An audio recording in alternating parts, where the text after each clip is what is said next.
Tuesday Thoughts, SDH AM from the Kaiser Permanente Studios. John here, you there. Thanks for coming in, as you always do. It's a stacked show, and it's a fun one on a bunch of different levels. Our friend Ali Howorth is going to join us in about 5 minutes or so. We're going to talk a little WAFCON. You're going to say, what is WAFCON?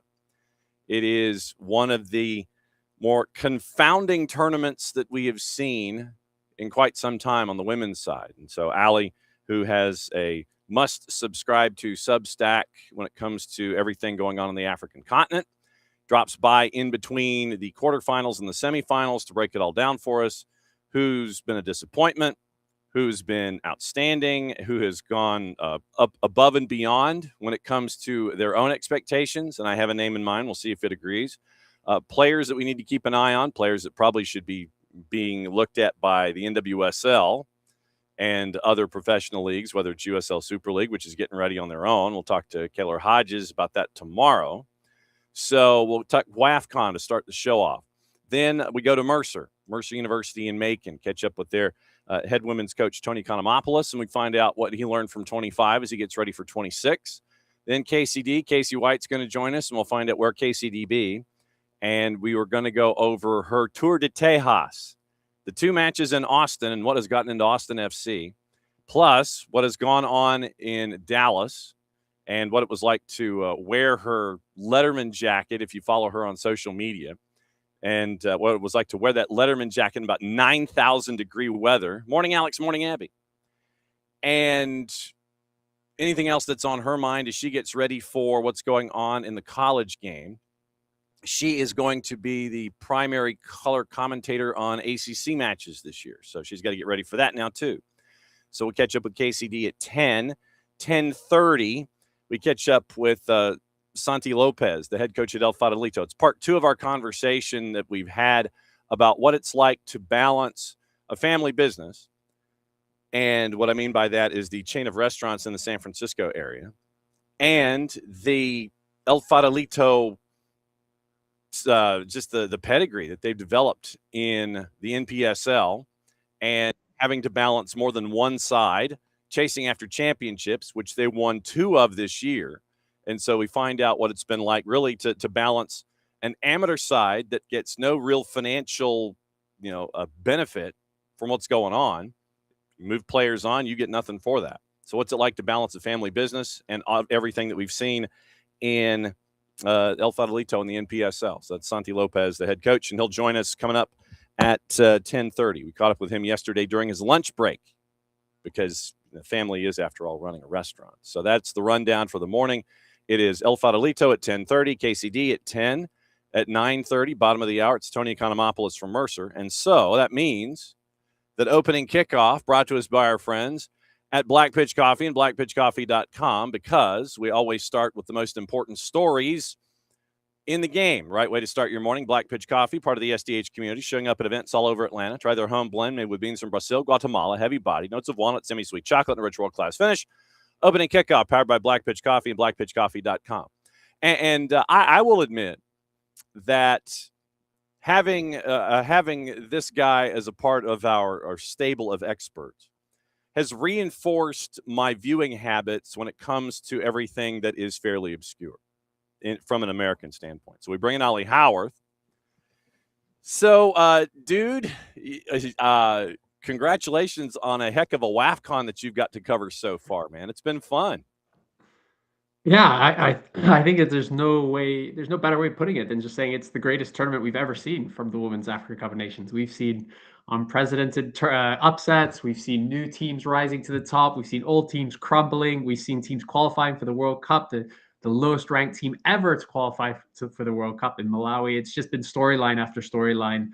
And, this came off the back of expanding the tournament. There's more NWSL players in the tournament than ever before, more, big name players from Europe. It's just growing. It's bigger and better, and we love it. And the fact that you went through all of that stuff and we've gotten here to the semifinals, is Malawi the biggest story of the tournament, or is there something in a greater scale that's a greater story? Is Malawi the number one story here? I think it's a coin flip between Malawi and Nigeria, because while Malawi's unprecedented kind of performance has been phenomenal. For every kind of yin, there's a yang, and that's Nigeria having their worst ever performance. Now, you might say worst ever performance, they got to the quarterfinals. Nigeria have never been knocked out in the quarterfinals in the Women's Africa Cup of Nations. They've won it 10 times out of 13. And of those other 3 times, they made it to the semifinals. So this was equally huge. But then, yeah, you look on the flip side, Malawi qualifying for the World Cup. The last team that qualified for the World Cup that was the lowest ranked team ever was at the last Women's World Cup, 2023. Zambia qualified. I think they were 77th ranked in the world when they qualified. Malawi are 153rd. They have blown every kind of record out of the water. They have only participated in 5 Women's Africa Cup of Nations. And by participated, I don't mean made it to the tournament. I meant tried to qualify. So this is their debut. So there's been 13 Women's Africa Cup of Nations since the first in 1998.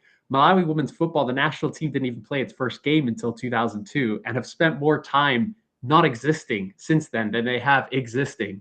And so for them to do this, to beat Nigeria, to beat Ghana, to make it to the semifinals, to qualify for the Women's World Cup, because in African qualifying, if you get to the semifinals of the Women's Africa Cup of Nations, you qualify for the World Cup. It doubles as that. It's a truly remarkable story, to be honest. It's incredible. And for those that may not know, the hook here in this country, it is the Chawinga sisters. It is Temwa Chawinga, who is ridiculous, and I mean that in the most complimentary way possible, lighting up the NWSL, and her sister Tabitha. And it's been really cool to see that, that family dynamic be a part of this. And I'm a guy that loves the underdog. Give me the underdog. No, I'm not going to sit there and go juice box on it, but give me an underdog, give me a great story like this. And the Chawinga sisters, I guess, have been the personification of this run that these underdogs and these no names in quotation marks, these unexpected Final Four participants, that's like the personification of this whole thing. Yeah, 100%. And look, it's just, for some of us who've been kind of following the Chawinga sisters for a long time now, back when they're, playing Malawi, playing in the Kasafa Cup, which is like the Southern African tournament, going through to Europe, going to China, going back to Europe, or in Temwa's case, to Kansas City. We've been crying out to see these two play at this tournament. And as I was talking about, the country didn't even participate in qualifiers. At the last WAFCON, they didn't even try and qualify. They said, look, we don't have enough money. We can't pay our players. We can't fund this. So to finally see 2 superstars, because, I often talk about how in the women's game in Africa, a little bit of investment goes a long way, unlike the men's. The men's, it's so oversaturated. You got to put on a lot of money to get your value. In the women's, you see a country that is one of the poorest on the continent, that has some of the least infrastructure. They invest just a little bit, just enough to give these 2 players a chance, because I think what's beautiful about their story is it's simultaneously the brilliance of those 2, but on top of that, it's the legacy of the Malawians who've been putting in the work. So I've got to take you back to the 1990s when women's football didn't even exist in Malawi. And essentially in 1995, a women's player called Maggie Chombo Sadiki, who's actually the assistant coach of the current team. She essentially had to start a team with her uncle, the first women's team in Malawi. They didn't even have enough women to make a whole team. So there was like 4 boys in the team, in the first all-women's team, because there weren't enough women. There weren't enough girls to play. And then that was in Blantyre, the southern city of Malawi. And in the Lilongwe, the capital, a couple years later, a guy called David Dube started his own team called Didi Sunshine. And it was his team that pulled Temwa and Tabitha from the north, because Temwa and Tabitha, you got to understand, they grew up in Rumpi, in the middle of nowhere, in a village in the north of Malawi, super far from any kind of economic centers, any cities. And so it's his work where he started this academy. He brought both of them to his team. Tabitha then goes to Sweden. Temwa then first goes to this other team that Maggie started down in Blantyre, and then into Sweden. And again, for the first one, this Swedish team didn't want to buy Tabitha. They said, we don't want to buy this Malawian player. So this guy, David Dube, said, fine, I'll pay the tickets. I'll pay for the flights. I'll pay for the accommodation. And if she's good enough and you sign her, you reimburse me. Of course, that's what ended up happening. A couple years later, Tabitha tells her team in Sweden, hey, I've got this sister. She's even better than me. And they say, no, there's no way. There's no way. We don't trust you. And she said the same thing. She said, I'll pay for her flights. I'll pay for her accommodation. I'll pay for everything. If you sign her, you reimburse me. And that's what happened. And now these 2 are being superstars, and they're going to be superstars next year at the World Cup. No doubt. It's great to catch up with our friend Ali Howorth here and find out what's going on in WAFCON, Women's Africa Cup of Nations. If I had told you before the tournament started that this Final Four would be this Final Four, what would you have told me? I would have told you you're crazy. I would have told you you needed to lay off the drink or the smoke or whatever it is you're on, because this is completely unprecedented, right? You know, we've got Morocco, Cameroon, Algeria, and Malawi. Malawi, as we talked about, debutants. Algeria, they had not made it past the group stage until last tournament. So this is the first time. That was the first time they made it out of the group stage, got knocked out of the quarterfinals. The idea of them reaching the World Cup, reaching the semifinals, is again insane, because the amount of progress they've made in the last 3 years is just remarkable. And then Cameroon is an amazing redemption story, because they used to be the one team that competed with Nigeria. Nigeria, as I mentioned, 10 of 13 WAFCONs, completely dominated women's football on the continent. They had a huge head start ahead of all the other countries. Women's football in that country dates back to like the 1940s, 50s, 60s. They obviously were part of that first ever Women's World Cup, and they kind of benefited a huge amount from being there. Cameroon were the one team that competed with them. And by competed, I mean they were the ones that always lost to them in the final. That's what I mean by competed. But Cameroon fell off. They didn't even qualify for this tournament. And I want to explain that is that this tournament expanded from 12 teams to 16 teams for the first time ever. But they expanded it after the qualifiers were already done. So they said, oh, wait, we need to bring in 4 teams. So they brought in the 4 highest ranked teams, which is Cameroon, Ivory Coast, Egypt, and I'm forgetting the last one. But Algeria were the ones who actually knocked Cameroon out of qualification. So Cameroon didn't even qualify for this tournament, and they're somehow in the semifinals. So the only one of those 4 teams that you would say, yes, I'm not surprised, they should be in the semifinal, is Morocco. They're the only ones. The other 3, it's ridiculous how they got here. The established names that are not in the semifinals, and compared to those that are, is it because of, and I'm trying to, are the margins closing, or was this just events where those up and coming teams caught the established teams on a bad day? Are the margins closing on the continent? I think it's both. Absolutely. For instance, Nigeria getting knocked out by Cameroon, that was probably Nigeria's actually best game. They played really well. They were probably a little hard done by. Cameroon scored an absolute wonder goal. Their goalkeeper had the best performance of any player at the tournament in a single game. So that's Nigeria getting. They actually didn't deserve to lose that game. But absolutely, you would say Nigeria have, and this is for me a big theme of this tournament, is the chickens coming home to roost. Nigeria. I remember interviewing their previous head coach, Randy Waldrum, a guy from the U.S. who coached in Pittsburgh. Yep. And he, the one who took them to the World Cup, who took them, beat host Australia, took them out of the group, almost beat England in that amazing penalty shootout when England got the better of Nigeria. And he said he's spoken a lot in the last couple of years about how we've stopped investing in women's football in Nigeria. And when he spoke to me, he said he hadn't been paid in 14 months. Yeah, which is just a good example. And he actually said, not to me, but to someone else in a different podcast, he said, look, if Nigeria goes on this path, there will come a day where they don't qualify for the World Cup. Now, I'm not sure if he thought that day would be the next World Cup, but that's come around. And suddenly Nigeria, they're not quite out. They've got to play a playoff, but they're in very, very murky water. And so I think it's the same with South Africa. I remember interviewing their head coach, Desiree Ellis, after they won the WAFCON for the first time in 2022. An amazing night, brilliant game. And she was saying, this has got to be the starting point. This has got to be the launch point. This has got to be where we start to really invest in women's football. We can catch the European teams. She firmly believed that. I firmly believe that. And sadly, the federation just has not put in the money. They've not given them the support. Women's football in South Africa has gone backwards in the last 3 or 4 years, despite a really good showing at the World Cup. They got out of the group stage for the first time ever in 2023. Whereas you look at Morocco, you look at Malawi. Malawi's investing money, not much because it's a poor country. They can't compete with South Africa and Nigeria in terms of the amount of money. And yet they're doing better because they are investing that money. And Morocco are the best example. Morocco put more money into their women's football as a proportion of their GDP more than any country in the world. They invest so much into their women's game, and they're seeing the benefits of it. When you look at investment, and you mentioned how the higher ranked teams, and the higher, I mean like number itself, not to the top, but I'm thinking like, the Malawi ranking, the higher number. When it comes to investment, I mean, do you have any idea what we're talking about? Because you have these poor nations that are investing, and you're seeing the results of that investment. But I mean, what kind of capital are we talking about here? Is it and how are they getting this capital if they're so poor? We're really not talking much. So the players for the Malawi team, for their winning bonuses, they originally are set at 500,000 Malawi kwacha, and this tournament they've quadrupled that to 2 million. So they said we're going to pay you 2 million Malawi kwacha to if you win for every game you win. That's about $1,100. Wow. So it's not a lot of money in Malawian terms. It is because Malawi has it's a very poor country. Where they've gotten that capital is a lot of it has come from the bank, and a lot of credit from Malawi has to go to their president, a guy called Fleetwood Haya, who came into power in 2023 and said, "Look, we're going to start investing in women's football. We don't have a lot, but we're going to invest." And in 2023, slightly before he was actually became president, they won the Kasafa Cup, which is like a tournament for countries from the southern part of Africa.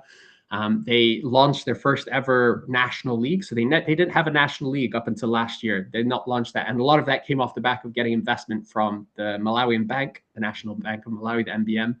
So you're really not talking about a lot of money. I remember speaking to an owner of a club in Morocco, and he was saying it's in the realms of in a Moroccan terms, just a couple $1,000s to start a women's football team in Morocco. Now, Morocco is very unique because the state heavily subsidizes teams. In fact, in Morocco, the state actually pays every single club. They pay the wages of every single player and the coaching staff and a medical doctor. They give you like a baseline, kind of like a universal basic income. And they say any money you make on top, you can pay them more if you want. So the richer teams can pay more, but every single team makes, and I think it's about three. So if you're a player in Morocco, if you're in the top division, your baseline salary, no matter where you are, is $300 a month. That's slightly above minimum wage in Morocco. And so that means that if you're starting a women's club in Morocco with just a couple $1,000s, you're getting investment from the state where they're saying, we'll give you access to training pitches. We'll give you access to stadiums. Yes, it's not yours, it's the state's. Yeah.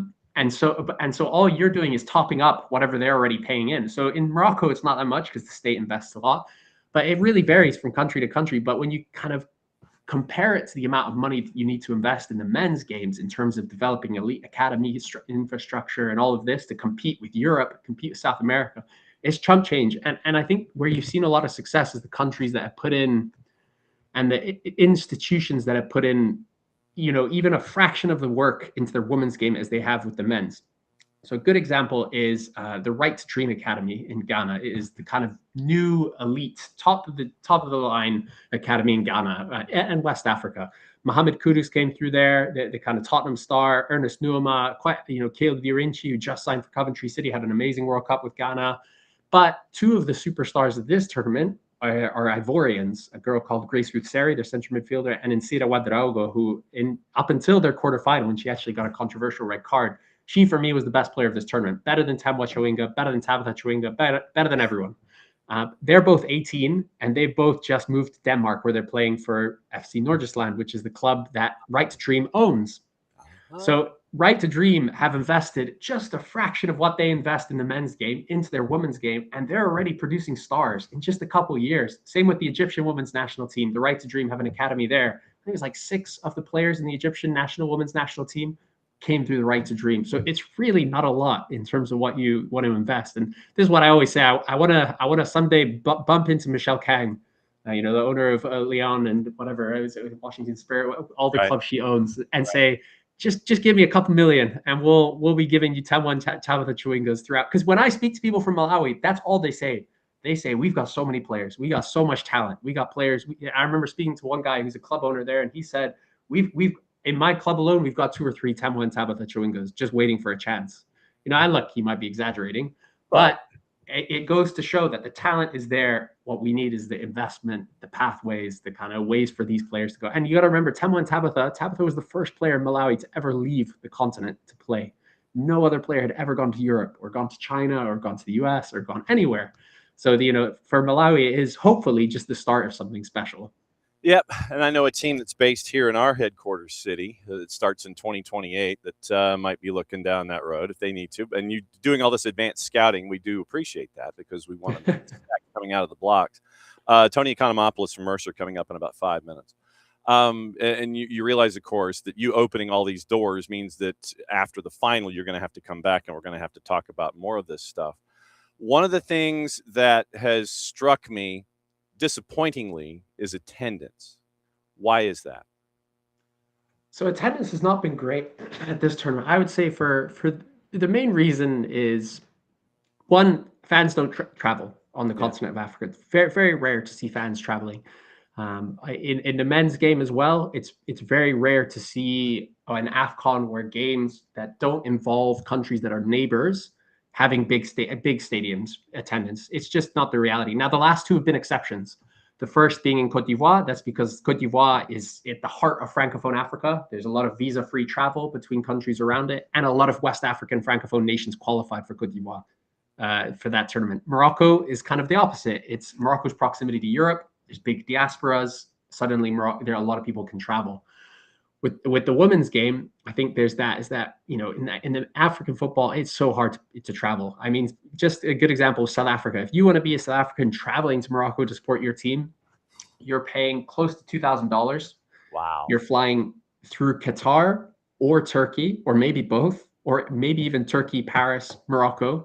And so there's the kind of realities of the logistics of the African continent that come into play. I think the second big factor is Moroccans are a little tired of this competition. Look, Morocco has hosted this tournament. This is their third time hosting it. They hosted it in 2022. They hosted it in 2024. They're hosting it now in 2026. And I think a lot of Moroccans are kind of really tired. I'll take you back to 2022 when Morocco qualified for the semifinal. First time they'd ever qualified for the World Cup. First time they ever got out of the group stage. They're playing Nigeria. In the Moulay Abdallah Stadium, the old one that I was at, 53,000 is the capacity. I guarantee you there's about 70,000 fans in that stadium. I reckon another 20,000 just trying to get in. Same with the final. I had a friend who arrived 3 hours before kickoff. He missed the first half because he couldn't get in. A journalist, so he's going through the media entrance. He's not got a fan ticket. That's how popular it was. But I think there's just a lot of fatigue. They've hosted the men's AFCON. They've hosted other tournaments. They kind of, yes, they've seen their women's team get to the final twice. So I think there's just not as much interest in the tournament as a whole from Moroccans, which obviously is where you're going to pull the most of your fans. And actually, in Morocco, we tend to see the best fan bases coming from those who have diasporas living in Morocco. So Malawi, we've seen a few hundred, Malawians attending their games, and that's because Malawi and Morocco have an agreement where some Malawians can go there for higher education. Same with Senegal, same with Zambia, same with a few other countries. But I think that's the reality. I think it's just the realities of the African continent and the realities of a tournament that is kind of, the hosts are a bit tired of it. They don't really want it anymore, to be honest. Semifinals, Malawi, Algeria, and Casablanca, after Morocco and Cameroon are in Rabat. Hit the promo for me because I know how to see what you're doing. Let everybody else know so they can see as well and get really smart when it comes to everything going on in the African continent. Yeah, so I host my own YouTube show called Ali's African Football. I just started it. So we're growing, and they're done a lot on the women's AFCON, doing stuff on all the games and telling stories, as well as on my Substack, where again I try to do a bit more in detail stuff. Same name, Ali's African Football. That's where you'll hear a lot of the same stuff I was just talking about the Malawian team, a bit more history. I'll give you a teaser about how the reason that Malawian women's football started was in large part thanks to a condom company in the 1990s, which is a bit of a fun twist. So if you want to read about that, head over to my Substack, Ali's African Football. Wow. Okay, that's a tease. So after the final, will you come back and we'll keep talking about all this stuff and let folks in the NWSL and the USL Super League get to recruiting from everything that you're laying out, my friend? Absolutely. And look, if they want to pay me a fee to do some agency work to get these players over to the US, I'm more than happy. Tap me up. You know, I'm more than happy to help and be a scout for any NWSL or USL team. Got it, my friend. It's always great to see you. Glad you had some time to yourself and recovered and got out of the sick bed because you got semifinals tomorrow. It's always great to see you and catch up. Thanks so much. There he goes, Ali Howorth. And the anything on the African continent, he knows what's going on. That's why with WAFCON going on and all the chaos, we figured we'd catch up with Ali and find out what's up there. But yes, the WAFCON, the other reason that we're kind of talking about it is because of that right there. That team right there coming in 28. Keep an eye on WAFCON, and you get to see some talent come down the pike. And when you have people talking to Ali about, there are 3 or 4 more Temwa and Tabitha Shawingas that are out there. We know what Temwa has done in Kansas City. So let's see what they can do when it comes to what's going on. Where is it? There it is. What's going on with NWSL Atlanta 2028. Just saying. Watch WAFCON. You can do that on the BNs. You can do that on Fanati, fntz.co/soccer down here. And you can get all the BNs. You can watch WAFCON. You can watch the Portuguese League, the French League, the Turkish League, and the Polish League all in one place. Everything on the African continent, AFCON, WAFCON, Champions League, CAF, all your under tournaments, all those kinds of things. You can watch that on all the BNs. You've got TVV out of Venezuela, CDO Plus out of Chile, Liga 1 Max Pro out of Peru. What am I missing? Kacey out of Argentina, which means you get Copa Argentina, Libertadores, and Sudamericana are getting gassed back up. You got that tonight. That's all on Fanatis at fntz.co/soccer down here. Later in the show, we will let you know what to watch, where to watch it, and how to watch it. Next up, we go from England to Macon and find out what's going on in Mercer. Catch up with Tony Economopolous, the head women's major domo at Mercer. Good to see you, my friend. Welcome to 2026. Thank you, John. How you doing? Trying to be as fast as you when it comes to getting ready for the season. I'm just trying to keep up with you, my man. I appreciate that. It comes like a bullet out of a gun. It goes. When you look back at 25, coming into 26, what were some of the lessons from last season that you brought with you to prep you for the 26 year? Biggest thing from last year was the resiliency of this group. We started off with a roster of 24, and going to our first real game against Oklahoma State, we only had 14, and the team dug in really deep and just bought into the game plans, bought into each other, had each other's backs, and they're resilient, and they fought through a lot of obstacles they had to deal with over the 3 months. So I think that mindset has set in for the returners that, hey, we were that close. We can do it with the reinforcements we brought in this year. So I think their work ethic, their grit, and their mindset of, hey, we can overcome a lot of adversity if we did it last year with a half empty glass. How much of a challenge is that for you and a coaching staff where you got to have a starting 11? You've only got 3 when you look off to your right shoulder. I imagine you're looking off to your right shoulder and you see the bench and there's 3 there. How much of a challenge is it for you and a staff to navigate the matches themselves, get ready for those, find out, okay, when it comes to, all right, I can practice them this hard, I've got to dial it back, this isn't what I'm normally doing. How much of a challenge was that for you and the staff last year out of the blocks? It was extremely hard. We had one keeper at the time as well, so we had a bubble wrap her. Our GA got in goal for a lot of finishing activities and functional trainings. It was difficult because we had all these grandiose plans of 11v11, 9v9. We had to go down to 7v7, almost club stylish, and just limit things. Our sessions were about 70 minutes only. We just couldn't risk losing anybody else. But we made it intense in those 70 minutes. I mean, we'll try to do it as in certain functions of the game that were realistic. So we take a small microcosm of the game, dumb it down a little bit to minimize it, and show it to them. And the group did a good job. The most difficult part was in matches that were competitive that you look over your shoulder, like you said, we had 1 or 2 subs, but you had to manage it because you still had 40 minutes on the clock. And in the college game, the first half, maybe you can't re-enter or they've already come off one time in the second half. That was a difficult part. We told some kids, hey, you just got to find out 5 more minutes until half. You got to figure it out and get it done. And the willpower was great to see. But it was difficult. But this year, bringing a larger team, it's a breath of fresh air. So last year was difficult. It was rewarding as a coach and my staff, what we did to game plan and to manage the sessions to where typically like flying change is a big thing we do every week to teach transition and gritty moments and hard tackles and just bring up the level of practice. That last year we did it one time all season, John, because we just couldn't afford any kind of freak accident in the tackle. Whereas this year we've done it 3 or 4 times because we have a much larger roster and it keeps the competitiveness up at a higher level. And one of the other things was with the bench being as short as it was, you came out of the blocks really strong after the learning experiences in Stillwater and at UAT, as the boss calls it here at the house. She calls it UAT. She is an Auburn alumna, and she can't mention those words in a grouping, so she always refers to them by other names. So you have learning experiences in Stillwater. You have a learning experience in Tuscaloosa. Then you get on a good run of form. And then the team in mid-September kind of bonked a little bit. And I imagine it was just because of, you're hitting that point of the season and it's like having to push through it. And you eventually do that in conference play and you have a good run of form into the conference toward the tail end of your schedule. What was it like to see them navigate that moment where it's like, yeah, there's a wall here and they push through it and you get the results that you did in that final third of the season? We expected a lull at some point. Okay. We weren't sure when, like any season. When you play 20 matches, there's going to be a dip at some point. And when it happened, as a coach, you're trying to get out of it as fast as you can. We were just limited with reinforcements, how to change it up. So it was a lot of video, a lot of mental trajectory, a lot of visualization. We worked with the starting group of, hey, listen, we're riding with you all until the end of the season.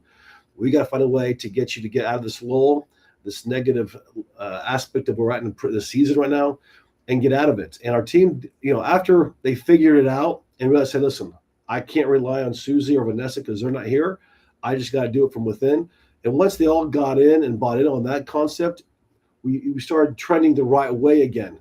We still didn't finish as high as I wanted to in conference. And we had a couple of games we just threw away with some points. Like any team, any season, any sport, you look back in your season and say, oh, this one game we should have drew, or we should have won, that you dominated.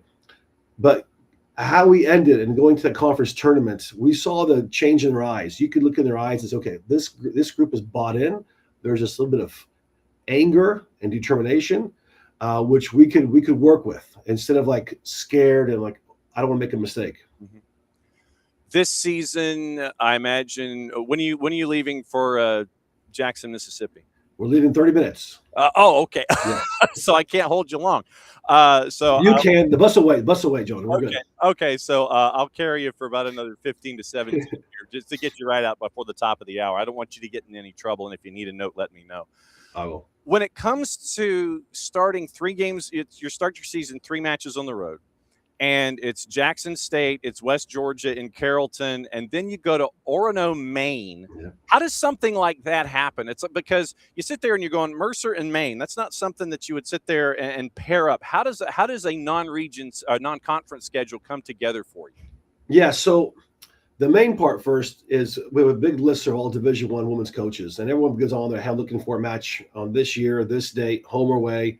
I have a guarantee, whatever. So I had an open date. Maine had an opening. We had a game originally. I got dropped last January. So I go on the listserv. I put in there, I'm looking for a team. Probably not a P4. We just came off playing a couple years of P4s. I don't mind playing one. We're hosting Georgia. So I was like, okay, one is good for the year, a top 15 team. So let's get somebody else. And when the coach from Maine reached out saying, listen, hey, we can help you out with some kind of guarantee to help offset the cost of flights. I said, okay, let me think about it. And then he says, listen, and I'll return to you next year. So I'm like, okay, without a guarantee. So I'm like, so you're going to help me come play you in nice 70-degree weather. It's 110 down here. And then you're going to return to me in Macon early August for opening game. Let's do this, because for us, we have a better situation going to the cold than them coming to the heat. So it's going to be great for us to go there. It'll be difficult with the turf. We don't play on turf typically. So that'll be an interesting challenge for our team. We'll train on the football field a couple of times. But then the Jackson State game, like West Georgia, we try to play West Georgia every year. It just depends how the schedule falls. And this year, losing that first game of the season threw kind of a wrench. So we'll have 3 games on the road to start off. And our one exhibition was also on the road at College of Charleston last week. So the best thing about that is we have a young group that they're going to be well trained on the road, how the process works, the bus, the hotels, all the small details. And you're not sleeping in your own bed. So when we do come home for a stretch of 3 massive games, hopefully they're excited to be home at Bet Stadium. So how was Cruton for you coming into this year? You mentioned the youth that's there. There's the roster has its share of Southeastern U.S. players, and you and I both know what the Southeastern high school footprint is, because you notice, you look at your roster, okay, there's some Bartram Trail here, there's some Georgia here. What's it like recruiting these days, and how has it changed, say, even over the last handful of years for you? The biggest thing's been the portal, I'm sure every coach says. And we have a couple portal kids, but we don't live and die by the portal. If we happen to find a kid that can help our program immediately, we'll try to add that individual, but we're not big on that. I think the academic success and athletic success Mercer has had in the last 10 years has helped our brand to go out, and we go to Texas or California or Arizona or New York. Kids now have heard of Mercer, and they're excited to come, especially kids from like the Northeast. We have I think 4 or 5 New Yorkers, and we're talking to more because they love to come to the South. They're tired of the dreary cold and snow. So I think our success, I think our team culture and team chemistry has helped us. Parents talking well about Mercer, when we go play other teams, how we carry ourselves. I think has helped us. But in general, Mercer's a very good product. The academic piece is tremendous. The athletic resources we have in place are tremendous. And being so close to the beach in the South and the climate, I think it helps a lot of kids say, hey, let's try it. And we play a good schedule, John. I mean, like I said, this year we're playing Georgia at home, who right now is 19th in the country. In 3 weeks' time could be top 10. So we always try to play a pretty tough schedule to make it exciting to kids to come in because they want to be at that level ultimately. So I think it helps sell the program. Tony Economopolous, before he hops on the bus to head to Jackson, Mississippi, literally, I mean that literally. He's hanging out with us here this morning before he kicks off his 26th season. Internationally, though, because there's a sprinkle of international players, and I will count the Canadians as international players because you have to cross over a bridge and a border. How do you recruit internationally? How does that go these days? Yeah, so some of the Canadians are kids who are close enough to the New York border that they'll drive the 2 hours into Buffalo area, Rochester, and play with a high-level ECNL club there. A couple we go to showcases in Canada because it's so close. We can do that. The Australian kid, we went through a handler. I know we lost a kid after she signed with us that we're trying to find a forward, and our handler had contacts in Australia. We saw him his video. We liked what we saw, and it worked out for us that way. The Greek kids, we went to Serbia 3 years ago to watch the Greek U19 national team play against Serbia. We were watching one kid in particular, and we saw a different kid. And how it goes. So we got the one kid, we chased her down, and she was actually Greek American, so she was in New York. And then the other kid, we got her as well. So that's been great for us. And then Mariana got called up to the full national team back in the summertime in a game against Georgia, and hopefully she get called up again in October for the qualifiers. So just having contacts, having resources, having some success.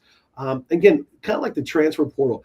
We're not heavy at Mercer to get 10, 15 international kids. I think that can ruin the dynamic sometimes of a team. Now, it does work for the men's side more than the women's side, but the team chemistry is so important that I try not to have more than 2 or 3 kids from a certain country, just so they don't kind of have their own little cult, but own little team within a team. Yeah, to have their own little clique. That's correct. So when the internationals come in, and I imagine it's a culture shock for them in some aspects because, I mean, look, first thing you've got to do is you got to take them over to fresh air and make sure that they have good barbecue and get them introduced to that. How do you introduce them to Middle Georgia and reduce that culture shock and make them feel at home? Yeah, that's a big piece for internationals. Hey, how big is the city? What do you do? Because most of these kids, non-Canadians, but the Europeans and Australians, they're used to traveling themselves as teenagers in these big cities. And they're not in bubbles like we are here in the U.S. protecting our kids as much. They're just more well-versed in life. So I think the opportunity we give them, they know they want to extend their careers. They know they want to get a degree. They know the degree from a U.S. university will carry a lot of weight in their home countries. That's the first selling point. Then we tell them, if you want to play pro, this will prepare you because how we play in the U.S. is complete opposite how you play in Europe or Australia. It's all about physicality, speed of play, transition, not as much technical play per se as you do have the other countries. So when you go back home, not only going to be technically clean still, but you're going to be playing at a faster speed of play, faster rate, harder in tackles. And we tell them that's going to help get you better. Because when Mariana came in, great technically, but played so methodical, left to right. And we're like, we got to go. Can we get the ball in the final third in 3 passes or less? That when she went back this summer and played for the full side, she started and was at a different level because when she got it, she would drive and attack, and teams weren't ready for that. So we sell them on that. Then we sell them on the team culture concept of, we're an hour from Atlanta. So you want anything massive, you're an hour away from a big concert and airports, any shop, any store you want to go to in the world is right there. We also have the beach 2 hours away. So for some kids, depending where they're from, if you're a Belgium kid, you want to have opportunity to go to the beach. We're here. We're 2 hours, 2.5 hours from Savannah Beach, 3 hours from a Florida beach. So we try to sell that aspect. Or Disney World's 4.5 hours away, 5 hours. Nashville's 4.5 hours away. We sell the cities around Macon as well that excite them to do things. But then our team does a really good job of when kids do get here to show them the best of Macon. And I think Macon's a phenomenal downtown. I mean, for an international coming in, it's not as big as Athens, Greece, or London, England, but it's quaint, it's nice, it's clean. There's eateries, there's bars, anything you want. There's history here. So there's a lot of cool things we try to show them that make them excited. And when they need something more, hey, drive up 75 for an hour and you get whatever you want. What'd you learn about yourself in the scrimmage against COC? I was very delighted at the speed of play. When you played, because we started periodization for 2 weeks, then we had a week of preseason. We played each other and we looked good in our squad scrimmages. But how we came out that first period against them and we just attacked at speed was great to see. We had a lot of new kids who stepped up, new transfers and freshmen who impressed us. That originally going to that game, John, I thought, okay, we're going to Maine. We'll take a travel roster. We can't fly 29 players and staff, so we're going to take 20 field players or 20 players total. Leaving that game, I was like, well, crap, we have a hard decision to make now. I thought it was going to be easy. Okay, these 18, 20 players. Now it's like, man, we have some hard discussions over Jackson State game, West Georgia, before 7 a.m. on Monday morning and change those flights. That's a good thing to have, yeah? Extremely good. I told our staff, listen, this is a great problem because last year we couldn't get players. We brought more staff last year to OSU than we had bodies sometimes because we had so many open seats from injuries that kids couldn't travel. So this is a flip problem that we're like, maybe we cut some staff to bring more kids. But it's a breath of fresh air. I'm really happy with the team where we're at right now. And it is going to be really cool for us to continue to see what's going on down there. When you look at conference this year in 26, what stands out, do you think? Like always, Sanford is a top dog. I mean, Sanford Todd's done a great job there. He has the titles to show it and back him up. That team has a mindset. That program has a mindset that they built so much success that they're never fearful. They're down 3-0. They think they can win a match. And that's the biggest obstacle for all the other teams is when you're up 2-0 in Sanford, can you sustain that mindset? Don't get in a shell and let them take over. They're the top dog. So until somebody knocks them off consistently, that's who we're all chasing. I feel good that if we stay healthy, John, like right now, knock on wood, we are, and our one area, our goalkeepers, if they can do good and not cost us matches. Last year we dropped a couple games that our keepers were at fault for, and we're adults now, so we can say that. But I'm asking them to win us games, just don't cost us a match. If they do that and we're healthy, I think we can finish top 2 or 3 and get that bye in the first round of the playoffs. So that's our whole goal this year, if we can sustain what we're at right now. And I know that's probably the bus driver, right? Is that the bus No. Well, I was saying the only way to get their food. We're good. We got 10 more minutes. If you I know. I just wanted to catch up with you on conference and everything. And like I said, you obviously know that it's an open door policy and that we'll be knocking on your door. And if there's anything that you want to vent your spleen on a Friday, it's like that may not have anything to do with college. It's like, man, I saw this and I'm just mad. It's like the whole thing on network. I'm as mad as, you know what? I'm not going to take it anymore. Anything that you want to get off your chest.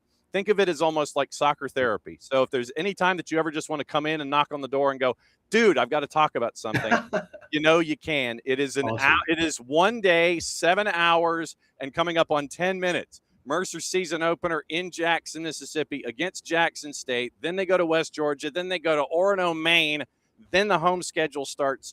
Tony, it's always great to see you, my friend. Just be safe, and we'll be keeping an eye on you. We'll be catching up with you soon, my friend. John, I appreciate all you do for soccer. I appreciate everything you guys do. Have a great day, and go Bears. There it goes. And the players are getting their food. Tony Economopolous, the women's head coach at Mercer, hanging out with us. Literally, he's supposed to be getting on a bus in 10 minutes to go to Jackson, Mississippi. They're starting their schedule. I can't thank Coach E enough. We're going to catch up with the men's side. That's going to be later Wednesday, and that's going to air on Thursday. So what we're going to be trying to do over the next little bit is catch up with as many college coaches here in the footprint as we can. And I did the math, and I think it's 38 schools, whether it's junior college or four-year institution, that have programs that we're going to be keeping an eye on in the state of Georgia. We're going to be keeping an eye on all of these programs. And we're going to try to grab as many of the coaches as we can during the season to get them to talk and find out what's going on. And we're also going to have a Red Clay Soccer Report where if we can't catch up with them in the morning show, we'll catch up with them, we'll tape stuff, and we'll have Red Clay coming back. And that's going to be on a weekly basis plus the morning show and everything. But it was great to catch up with Coach E before he literally hops on a bus and they go to Jackson, Mississippi, and have a match tomorrow afternoon, 4 o'clock. And it should be on your favorite streaming device. Keep an eye out at Mercer Bears and see if Jackson State is going to have their own broadcast going forward. I know that a handful of us are going to be down in Mercer doing matches on the Plus. And I know that Jason is a part of this. I think Maddie at some point. And so Cast the Thousands rotating through. We'll be on the broadcasts for Mercer this season, and we're going to keep an eye on them. As we get closer to the 20th and soccer at Sanford, we're going to be catching up with Coach McAlpine probably more than once. You'll hear him on the morning show, and you'll probably hear him on Atlanta Soccer Tonight with Jason as we get closer to the 20th. And speaking of the 20th, Jason will be in Mercer for those matches, and we'll be in Athens for that match. And we're trying to catch up with the folks at James Madison as well. Do not be surprised if with a 7 o'clock kick in Athens on the 20th, we have some pre-programming here on the network leading up to that, because our friend Glenn Davis is on the call with Jill Lloyden on SEC Network, and Marion Crowder, our friend, is on the sidelines. So 2 of the 3 folks on the crew know us. That's going to be calling soccer at Sanford with James Madison and UGA as they try to set a Division I soccer attendance record between the hedges. And so that's going to be on the 20th. That's next Thursday. So leading up to that, we're going to be covering that as much as we can. And like I said, don't be surprised if we have some pre-programming before the 7 o'clock airing on SEC Network, and just be ready for that coming up here next week. But it's great to start our college coverage with Coach E. We're going to catch up on the men's side later on in the week. It's going to air on the Thursday Power Hour, as we're going to be from the Children's Healthcare of Atlanta training ground, getting ready for the media match. So here's the rundown for the rest of the week. Normal today, KCD is going to be joining us in about 10 minutes. We're going to talk about Leagues Cup, Copa Tejas, and her tour and all that. So we're going to catch up with her about Leagues Cup and anything else that's on her mind, and also her ACC-ness. She is going to be the top analyst for ACC soccer on the ESPN family of networks this year. So KCD, we'll catch up with her about a bunch of things.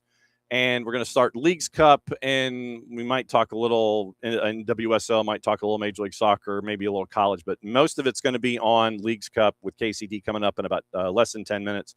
And then at 10:30, it's Santiago Lopez, the head coach at El Farolito in the NPSL, and what it's like to juggle an actual family business and an amateur club that is successful, and how you balance all that and the lessons and all of that stuff. So that's the remainder of the rundown today. Tomorrow is normal, and it's going to be hour 2 is going to be Dylan Butler, Kaylor Hodges. Dylan's going to go through Leagues Cup with us, and Kaylor's going to go through what's going on in USL. Super League starts, I think, this weekend, and so we'll get into that. We haven't had the chance to really even talk about Chicharito and Atletico Dallas, and we haven't had the chance to catch up with him about what's going on in Oakland. So a handful of home matches for the Roots. It's a mess. We'll try and catch up with Kaylor tonight. The idea is to catch up with him tonight so he can go back to school and be a school teacher, his normal job, before he puts on the Superman cape. And so tomorrow, hour 2 should be Dylan Butler and Kaylor Hodges. 8:30 Thursday morning will be a power hour. 8:30 to 9:30. We'll catch up with Mercer on the men's side. Friday will be normal, and it'll be catching up with all of our friends, Apple TV, and see if we can catch up with our friends from Beyond Goals Mentoring. So that's the week. That's the week. Del, what did Allie do? All right, so hang on. No, I don't want to leave Twitch. It's like, so open link in new tab. So what did Allie do this morning when he was off the air with us? Yes. Yeah. Alistair Howorth .substack.com and the OTW_podcast. So, and so let's see, ensuring preseason friendlies. So yes, that is where Allie is on his daily basis when it comes to his Substack. So yes, it is very, very cool. Del, to answer your question about Coach E, he started his career coaching at Western Illinois, went from Western Illinois as an assistant to Bowling Green. So he's had some leathernecking and some action. Then he went to Oklahoma State for a couple of years. He was an assistant there. Then he went to Georgia Southwestern down in Americas. And that is 4 hours, maybe 3.5 from here, from HQ. And they were I think they're an NAIA program at the time. And so he's been the head coach at Mercer since 2012, and he's been in the SoCon. And the SoCon has its own brand of crazy when it comes to the men's and the women's game. And that's why I like to ask about expectations in a conference that's very, very traditionally tough. Maddie has called SoCon games. She called the conference tournament last year on the men's side. Coach E and what they're doing on the women's side, having to do with Samford and all the chaos that's there. The SoCon as a conference, very underrated when it comes to level of competition and such. So when you're in the SoCon, you've got to be ready. And so in 4 minutes, apparently, that's when Mercer is going to be heading to Jackson State to start their season. So 3 on the road. And then what's going on? What's going on there? So when it comes to all of the stuff with Coach E, he's been established at Mercer for over a dozen years. I think this is his 13th season. And so he's been there at Mercer. They were over 500. I think there were 3 matches over 500 last year, 10-7-3, I think. But in the craziness that is the SoCon, then you've got to figure out, okay, how do you challenge yourself? And this year it's 3 on the road, Jackson State, West Georgia, Maine, before you come home and then you start your home schedule. So may not be as hot as it is now. But, yeah, so sounds like the main matchup was a no-brainer for Tony Economopolous, but it's always good to catch up with Coach E and find out what's going on down there at Mercer as they're getting ready to hop on a bus. And literally, 1 day, 7 hours, 9 minutes, and under 30 seconds. So like a 4:05 Eastern kick at Jackson State tomorrow afternoon. So we'll catch up, find out what's going on there. But like I said, we're going to be spending a lot of time in red clay on the colleges, and 38 colleges. We got a lot of room to talk. Some schools in the NAIA have new directors of soccer operations. They've got new coaches. We get to talk about recruiting, talk about the local presence and successes that have been going on in the southeastern footprint and how it's continued to grow over time. And so so red clay will be unleashed in short order. Morning Dell, morning Dawn Star, morning Local, morning David, morning Abby, morning Alex. Trying to see if there's anybody else that is in one place or the other and find out. Okay, I think we're caught up, but it's glad to have all of you here this morning as we get you ready for anything and everything going on in and around the planet. So before Kacey D joins us, let me go ahead and let you know what's on the telly, and we can let you know what's going on. After Coach Lopez, we're going to go over picks of the week in the Clausura, and we're going to do that every Tuesday toward the end of the show. Shocking no one, I stank. But we'll find out about the rest of you, and I need to know how things are going in the Clausura. Okay, Sudamericana and Libertadores kick back in tonight on BN. 6 o'clock, Boca Juniors and Deportivo Recoleta is at 6. Libertadores, Deportes Tolima, Independiente del Valle is at 8:30. Leagues Cup tonight, Cincinnati and Atlas, that's at 8 o'clock on FS1. FS2, Can Champ is going on as well. Atletico Ottawa and Supra, that's at 7. BN Espanol simulcasting. Leagues Cup, Tudela and Unimas simulcasting that 8 o'clock matchup. 6 matches on Apple TV. We'll go through the juice boxes later on. 2 at 7:30, 7:40. Crew and Pumas, Charlotte and Pachuca. 8 o'clock, Cincinnati and Atlas. Since it's on FS1, it might be 8:15, 8:20. Minnesota United and Atlante with Piojo at 8:30. Be careful with the walkie-talkies. So 8:40 start. RSL and Juarez is at 9:40. Tigres Vancouver is at 10.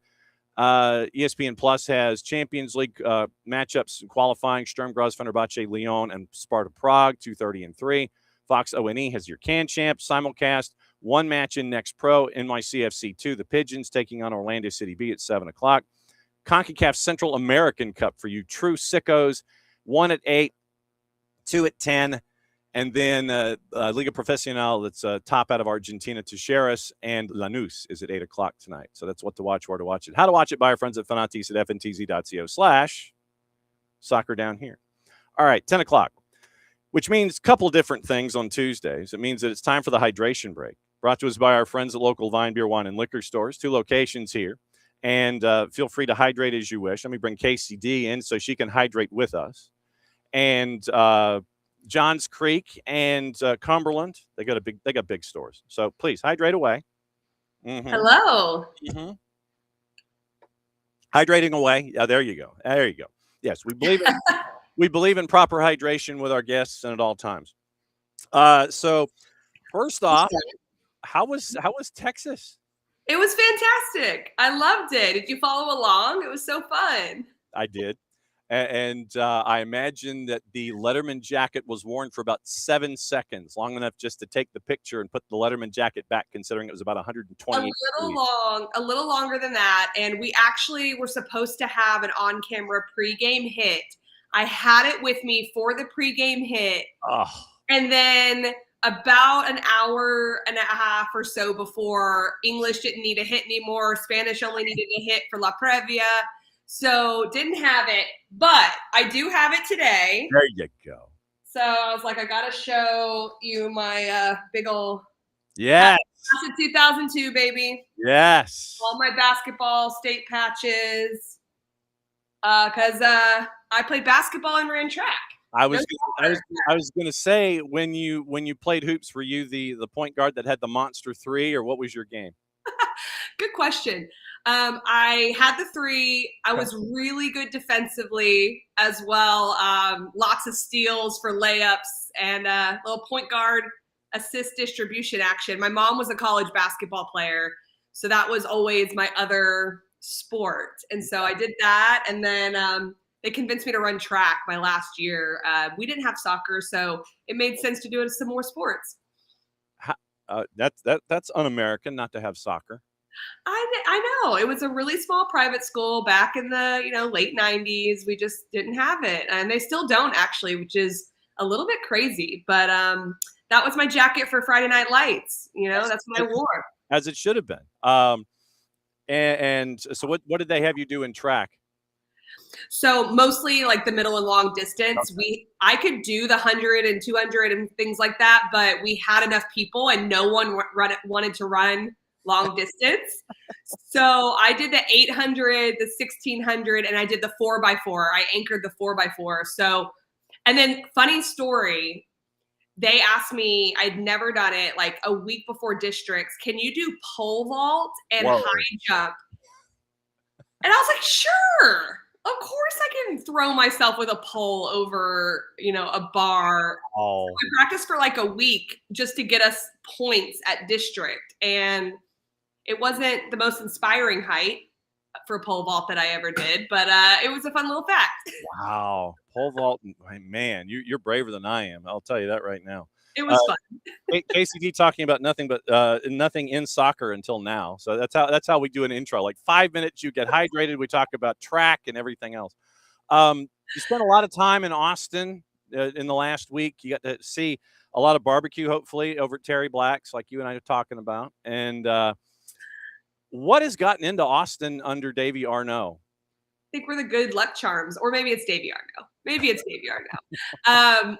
What a great guy and tactical mind to talk to. I really enjoyed speaking with Davey this week. Austin needed a fresh start, I think. And okay, people thought they could get that after the World Cup break. Didn't really happen. They played Houston. They looked good for the first 20, 25 minutes and proceeded to lose 3-0 in defending transition goals. And then they played Colorado, and Davey even said they didn't play well. They didn't build well. They didn't look like themselves. It was not a good performance overall.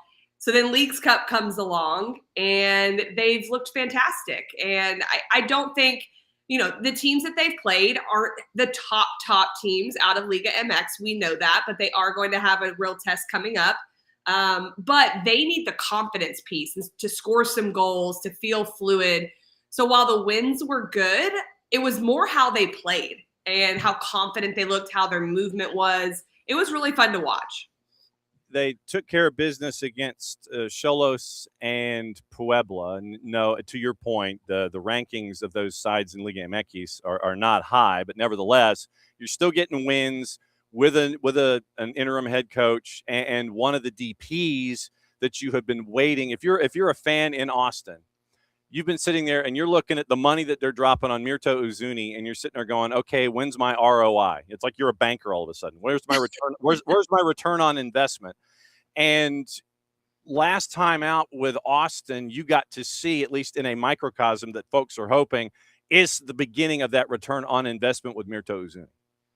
100%. 3 goals in that game, the hat trick in 34 minutes, an assist in the first game on the first goal. And he's in really nice form the last 2 games. I love the way he played. He was all over the place. And it reminded me of players that always would say, well, I never get the ball. The team's not getting me the ball. Well, go get the ball then. And that's what he did. A free kick happened. I'm going to be stepping up here. A corner kick was drawn up for him. He delivered. But in the run of play, he was working hard. He was in really nice pockets, and also defensively did the work to dispossess that started a lot of the possessions that helped them go forward. So he had an all-around great game in both of those games. And you mentioned with Davy Arnaud and defensively, what does Davy Arnaud want his Austin FC to do out there offensively and defensively? Stylistically, what do you see in them, and what does he want them to do? Coordinated movement and the attack is really important. So movement off the ball, second and third player runs. Austin did really well in these 2 games with the change of point. So with Uzuni, to your point, playing really well, he was tucked more inside, and he's done that some, but he was having to play the 9 a little bit more with Vasquez being out. Now he's tucked into that left-sided 10 position, so he kind of pulls the strings. So in that attacking group, they want you to switch the point and be able to get in on the opposite side. That's something that they layered in really well on the attacking side. What was interesting defensively was they changed the way they played from the first game versus Tijuana to the second game versus Puebla. They changed completely different systems based on the opposition. Uzuni in the game with the hat trick, and we'll go through as many of the goals as you want since I have them. Full 90, 30-32 passing, 94%, had the 3 shots on target. Magically, they all go into the back of the net. So his accuracy was at 100%. 2 defensive contributions, 47 touches, 3 touches inside the 18, successful dribble. Defensive contributions, he had 2. He had a tackle and a pick and 4 recoveries. He was 4 of 8 on ground duels and was fouled twice. And that was the day for Myrto Uzuni. The starting lineup I thought was interesting, and it was John Gallagher, who, with his time in Atlanta United, we've seen him play at the back, but he was one of those 3 at the back for Arnaud. It was Biro, Svatak, and Gallagher at the back, 2 in front of them, Sabovic and Torres. Then you had Rosales, Myrto Uzuni, Wolf, and Torres, and then you had Ramirez up top. How to see John Gallagher at the back? It basically was what it would be a 5-3-2, 3-5-2, however it would be. How did this look to you?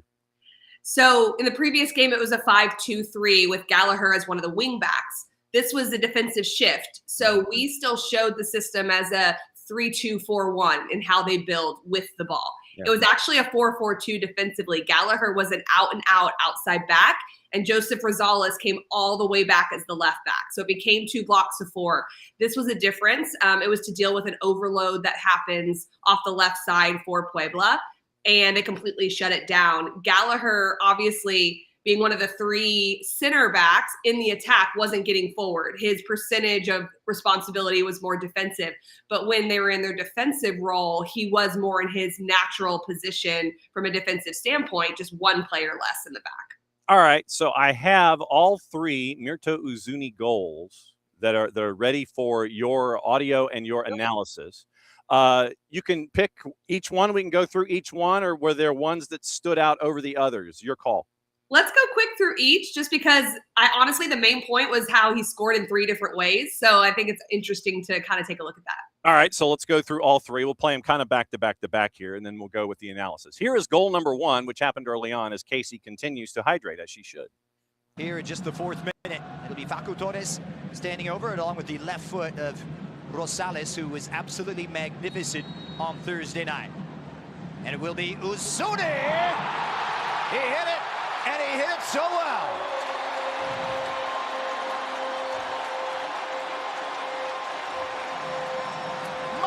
Yes, Mirto has done it again. And Austin with a super start here in the Texas Capitol. 1-0. It's a dream start for Austin FC to come in the first 4 minutes of the game and to push how they're going to play in combination in the attack. And that's goal number 1. So now, because we got the first one, we go to the second one. So here's the second goal, and you'll recognize one of the two voices. The other's Christian Miles, because it's Christian and KCD on Apple TV. Here's Besart Sabovic, the Swede, now picking out Wolf, who drifts between the lines. It's Ramirez, backheeled in. It is sexy football of the highest order. He's done it again.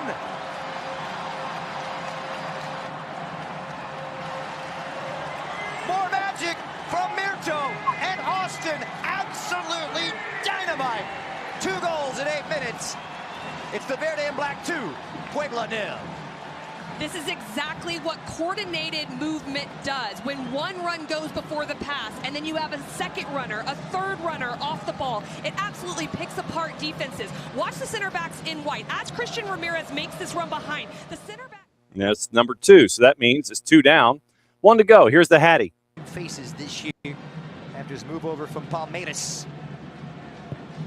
Whipped all the way across, and he overhit it, sits on the volley. Oh, it's spectacular!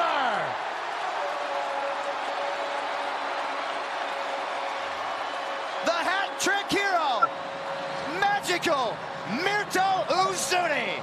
It's Austin 3, Puebla 0, lights out in Texas.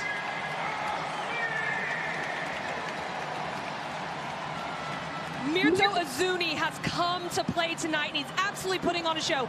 Everyone in this area runs to the near post space, and he is. Yeah. All right, so 3 for 3. And the first goal, gorgeous set piece. And you've got to have real control to get it around a wall to make sure it goes into the near post. I have to give Uzuni credit first on this, and you'll see why I'm saying that here in a bit, because I'll go to my second point. The way this bit outside the post and whipped back in, unreal technical execution from him. On top of that, the recognition of where the wall was set, that he was going to be able to do that. The wall was not set properly, and it was a little too inside the post. So most of the time when you set a wall, it's off the second person's like middle of their head plus a person. Because what that does is it covers bending outside the post and coming back in. On that side, because they were a little bit tucked inside, he didn't have to whip it as far outside the post and had the ability to bring it back. So not to take away from the technical execution, because it was still having to be whipped around. It still had to curve back in, and it was incredible execution. It wasn't exactly how it should be. When you have set pieces in the middle of the goal, it's hard to know where to set the wall off of. It was probably about that much difference that allowed the opening for him to be spectacular in that moment. Now, I'm going to have to use that as a guidepost from now on when you're discussing how folks are going to be in a wall. Basically, you draw a line right down the center of a person's head.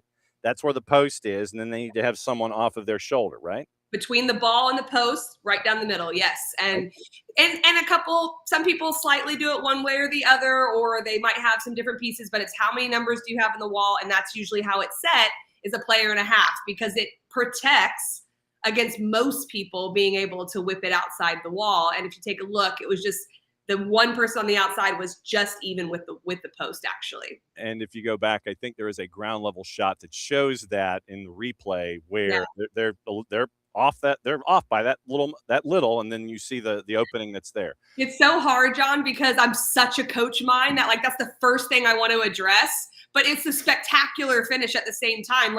You sometimes get away with that because we're talking about a difference of 2 or 3 inches. It's not a whole lot, but it is the margin. And I have to remember to give the player credit as well. But this is why I like to break this stuff down with you. And this is why you need to have your whiteboard. And this is why personally, selfishly, we need to have you indoors for these game days so you can break this stuff down and discuss this, because that is a thing. A game is a game of inches. We always use that cliche. That's $1 in the jar for me. Mm-hmm. But the fact that you bring that up and you're looking at a fine margin of basically half a head, and the ball and another person is the difference in it being 1-0, and then it maybe being wide of the near post in that situation. Now, this is why I like to have you here, because you could break this stuff down this way so folks can understand why something happened the way that it did. No, I appreciate that. It's like basically if you're standing behind the ball, like when they have a forward set the wall, or like they give the camera look at the ball, just look at the post and see where the wall is set. What player is it off of? And it should be that second player down the middle. Goal 2, what happened here other than a bit of filth in an assist? Sabovic gets the ball, breaks the line. It was good combination play in the right channel. And then the darting run of Ramirez. I liked what Ramirez did. He played well and hold up, but his movement was good as well, where that ball could have been played inside, but it was played into his feet. A lot of times you'll see forwards just keep possession there and then recycle it back out.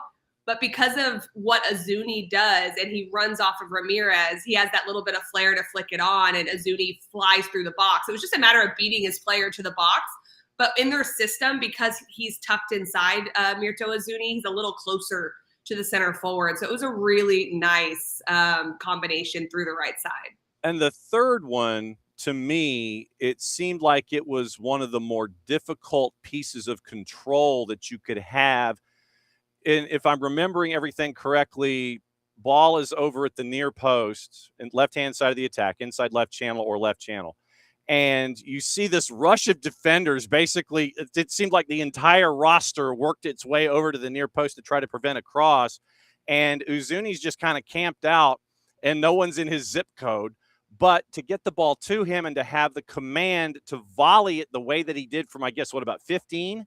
Yeah, it was probably between 15 and 17 yards. It was actually off a corner kick service, so it wasn't even a cross. It was corner kick. So the organization of Puebla was not there. A guy already has 2 goals. What are we doing? Like, why is he the one player left open? I think I would roll the dice in a different way if I was them. But Facundo Torres just lofts it up, and you'll see, if you watch it, 3-4 players of Austin run towards the near post area. They're all being marked. And it just floats over the top of all of them. So I think in part of my goal call, I said, this is off the training ground, is leave someone open, have everyone run and draw defenders, give that person as much space as possible. That being said, not everyone can connect with the ball like Azuni did. And he didn't go for power. He wanted good connection, and he wanted to guide it into a post. And that's exactly what he did. Yep. So 3 for 3, Austin gets the win. And you look at the standings, and obviously this is the chaos, I think, that the Leagues Cup organizers in their hermetically sealed large conference room with the glass from floor to ceiling, and the doors that shut, and they have them all the monitors on. This is what they were hunting for. Half of the teams in Liga MX are out the door. They can't make it to the round of 8, and only 2 MLS teams have been eliminated going into match day 3, which is insane to me to think about. It is. It's kind of staggering when you look at the 2 standings, the 2 tables of like the lack of elimination versus how many teams have been eliminated. To your point, the MLS has shown up and done extremely well and taking care of business, but it means there's all to play for in this 3rd game. So as good as Austin FC has played, and teams like an FC Dallas as well that I was on, like getting 2 wins, it could all be for nothing. So those teams really need to at least get a tie, but that might not even be enough. At this point, they might be having all 4 teams advance with 3 wins. It's a real possibility. How many Liga MX sides did you get to call with Christian? 3 different sides. So I had Querétaro versus FC Dallas, Tijuana, and then Club Puebla. What were your takeaways from Liga MX, from style of play and teams that you got to sample? What was it like to see Liga MX teams when you're normally seeing Major League Soccer club? It was interesting because Querétaro actually had some really nice moments against FC Dallas at times. FC Dallas came out pretty flat in the first half, and so they really changed things. It's one of those halftime talks I could just imagine. It was like, what are we doing? Like, let's go. Like a little more motivational than anything, with maybe a few tweaks here and there. Eric's throwing his hat at them and going. Literally. He probably had an extra hat ready to go because he had to get rid of one. But yeah, so that changed. But definitely possession oriented, and teams that like to like Tijuana love to defend and stay in games. So they at times would go to a back 6, and it would be like a 6 at 3-1 defensively at times. Sometimes it was a 5-back. Davy Arnaud was completely prepared for that, because when you look back at the Clausura in 2026, they had 8 draws, which was tied for the most. Only 2 teams had that many draws. What that tells me is they stay in games. So that was a completely different type of challenge for Austin, as opposed to Puebla, who tried to come out and play a little bit more. The thing that helped Austin in that game versus Tijuana was the fact that they scored early. So scoring in the first 15, 16 minutes, you automatically bring a team out. They have to come out a little bit. So it broke up that defensive structure. So possession, organized defensively, but no real bite in the attacking third from the 3 teams that I saw.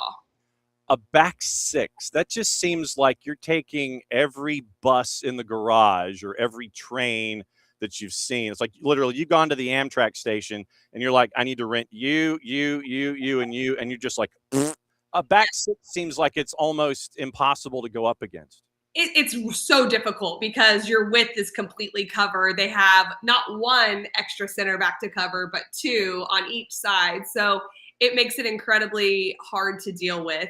And what you have to do is try to catch them in transition, because it wasn't a team that just sat back the whole time. They did get numbers forward to transition, and they had players that could do that. The goal that Austin scored was in a bit of a transition moment. Azuni got it. He turned to his right and clips it over the far side to Rosales coming on, who was playing inverted off the right because he's left-footed. Mm-hmm. He snuck in behind before that 6th defender could get back, and it went right over the top, scored a great goal. So you have to be real creative in transition moments of how you break them down. Yeah. What's the next match that you're calling? I'm actually calling UNC Fairfield to kick off the season for my local UNC broadcast for ACC Digital. So that's supposed to be tomorrow. It might get moved to Thursday because of some travel weather things. So that'll be fun because I have UNC again next week for ESPNU. Mm-hmm. But I go to Colorado this weekend for Major League Soccer for regular season. Okay, because this is where your schedule compresses, because you get to be, I think, one of the lead voices for the ACC coverage this year, which was really cool. We saw that press release come across our desk. And we know that there's going to be shades of blue in a lot of your on-camera, stuff. We know that's going to happen. How much studying have you done? And have you just kind of cursory looked at the ACC and what you're anticipating this year? I landed at 5 p.m. last night. So I will say I haven't really dug into everything. I've done my boards. I've got my players ready for the game. I haven't spoke to the coaches, which I will be doing today. So not a lot as far as the matchup, but a lot as far as the ACC play. Speaking to a couple of the different coaches, I grabbed coffee with one of the local coaches, with Kieran Hall with Duke, and he brought me to the Duke campus, which I thought was a little rude, I wore some Carolina blue as I went to the Duke campus. It was fun. There you go. I've spoken to some of the coaches and calling a lot of games last year, understanding the turnover and things like that. But I'm excited for ACC play. There are so many good teams, so it's hard to predict, to be quite honest. Yeah, and so our college coverage actually started earlier this morning. We dipped into the SoCon a little bit, and we're going to try and cover as many schools as we possibly can in our footprint, and we know that we have you as a reference point of the ACC. When you look back at the 25 season for the ACC, what sticks out in your head coming into 26? An overarching thing that I think about is like a Florida State who ended up winning it. We know over the last decade or longer, they have been one of the perennial winners that has always been in and around the conversation. But what I liked about last year is about midway through the season, they weren't at the top of even the ACC. And Brian Pinsky told me, we have a decision to make, and it's now on the players. Who do we want to be? And what that reminds me of is that in the ACC, it's so competitive that someone who was struggling in the middle of the ACC season can win a national championship. That's what I love about the ACC. It's what I loved as a player. And we have a lot of other great conferences, but the ACC remains one of those conferences that you get tested week in and week out from an RPI perspective, and then you're prepared for the tournament. And so I think that's very exciting. Duke's going to have a chip on their shoulder a little bit, getting to the Final Four and feeling like, okay, they left something on the table. That'll be a lot of fun to watch as well.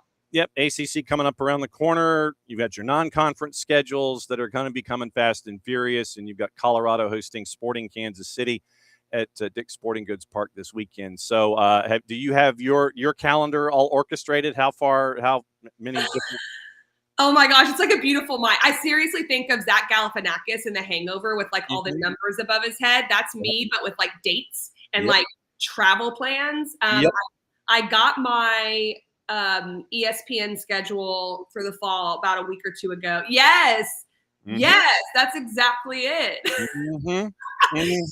I got that through, however many months that is. And then MLS just sent me the rest of my schedule through decision day pretty much. Wow. So I have not booked all my travel. That is a Kacey thing for this week. But it has all been added to my calendar. And let's just say Owen's going to want a lot of extra treats when I'm home because this poor fella, he's not really bothered right now. He's just sitting down below me. But this poor fella is going to have me traveling a decent amount. But luckily, I have such a great community around me that loves Owen, so that helps. Yes, and so he's going to look at you every time you come back in and sit there and go, and ESPN keeps me here sometimes. I go to Duke, I go to State, I go to Carolina. So that does help a little bit. Sir, Rowdy, hey, don't do that. He's doing boy dog things. We'll do a mid-season check-in with Owen. We'll bring him up here and see how he's holding up. Yeah, that's the thing. It's like we need to do an Owen check-in. As always, it's great to see you. Glad you got to go home and catch up with folks and have a boatload of incredible barbecue. And I saw the pictures. I saw that you got to catch up with Jill Montgomery when you were in Austin as well. And, did you see my box that I had to stand on? I've never had to do that. Absolutely. I've never had to do that in a stadium. The Apple box that is there, literally, figuratively, and literally as well. It's great to see you, my friend. Glad you made it back home safe. And you know that we'll be catching up with you every single Tuesday that your schedule will allow. Otherwise, we'll float and we'll catch up that way. Go enjoy your morning. We'll catch up with you soon, my friend. Great to see you. Sounds good. Have a good morning. Bye. There goes Kacey D. And where she be? She be busy as all you know what. She's doing Leagues Cup. She had FC Dallas, 2 matches in Austin, and now she's getting to fill out the schedule when it comes to Major League Soccer, ACC. So, yes, we are on the right path with all of our our red clay reports. So that was very, very cool. As always, so KCD comes in Tuesdays at 10 when she can, and now it is time to go back into the NPSL. And this is a really cool story. This is the second time that we got to catch up with Santiago Lopez. He's the head coach at El Farolito in the NPSL. And for those of you that don't know the story, they are one of their nicknames is the Burrito Boys. And it is because El Farolito is a restaurant chain, it is a chain of Mexican restaurants in the San Francisco area. I think there's 11 of them. And it is run by his family. And that is literally the day job of the family. And when they're not doing that, they are trying to, and while they're doing it, who am I kidding? While they're doing it, they're also running a sports franchise in the NPSL.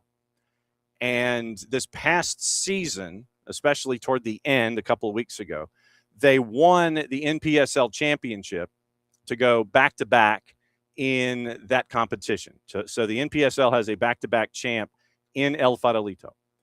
And for them, that wasn't the only thing that they were trying to do. You basically had a team in El Farolito who won the 2026 USASA National Amateur Cup and the NPSL National Championship in 26. Because of that, they have qualified for the 2027 Open Cup.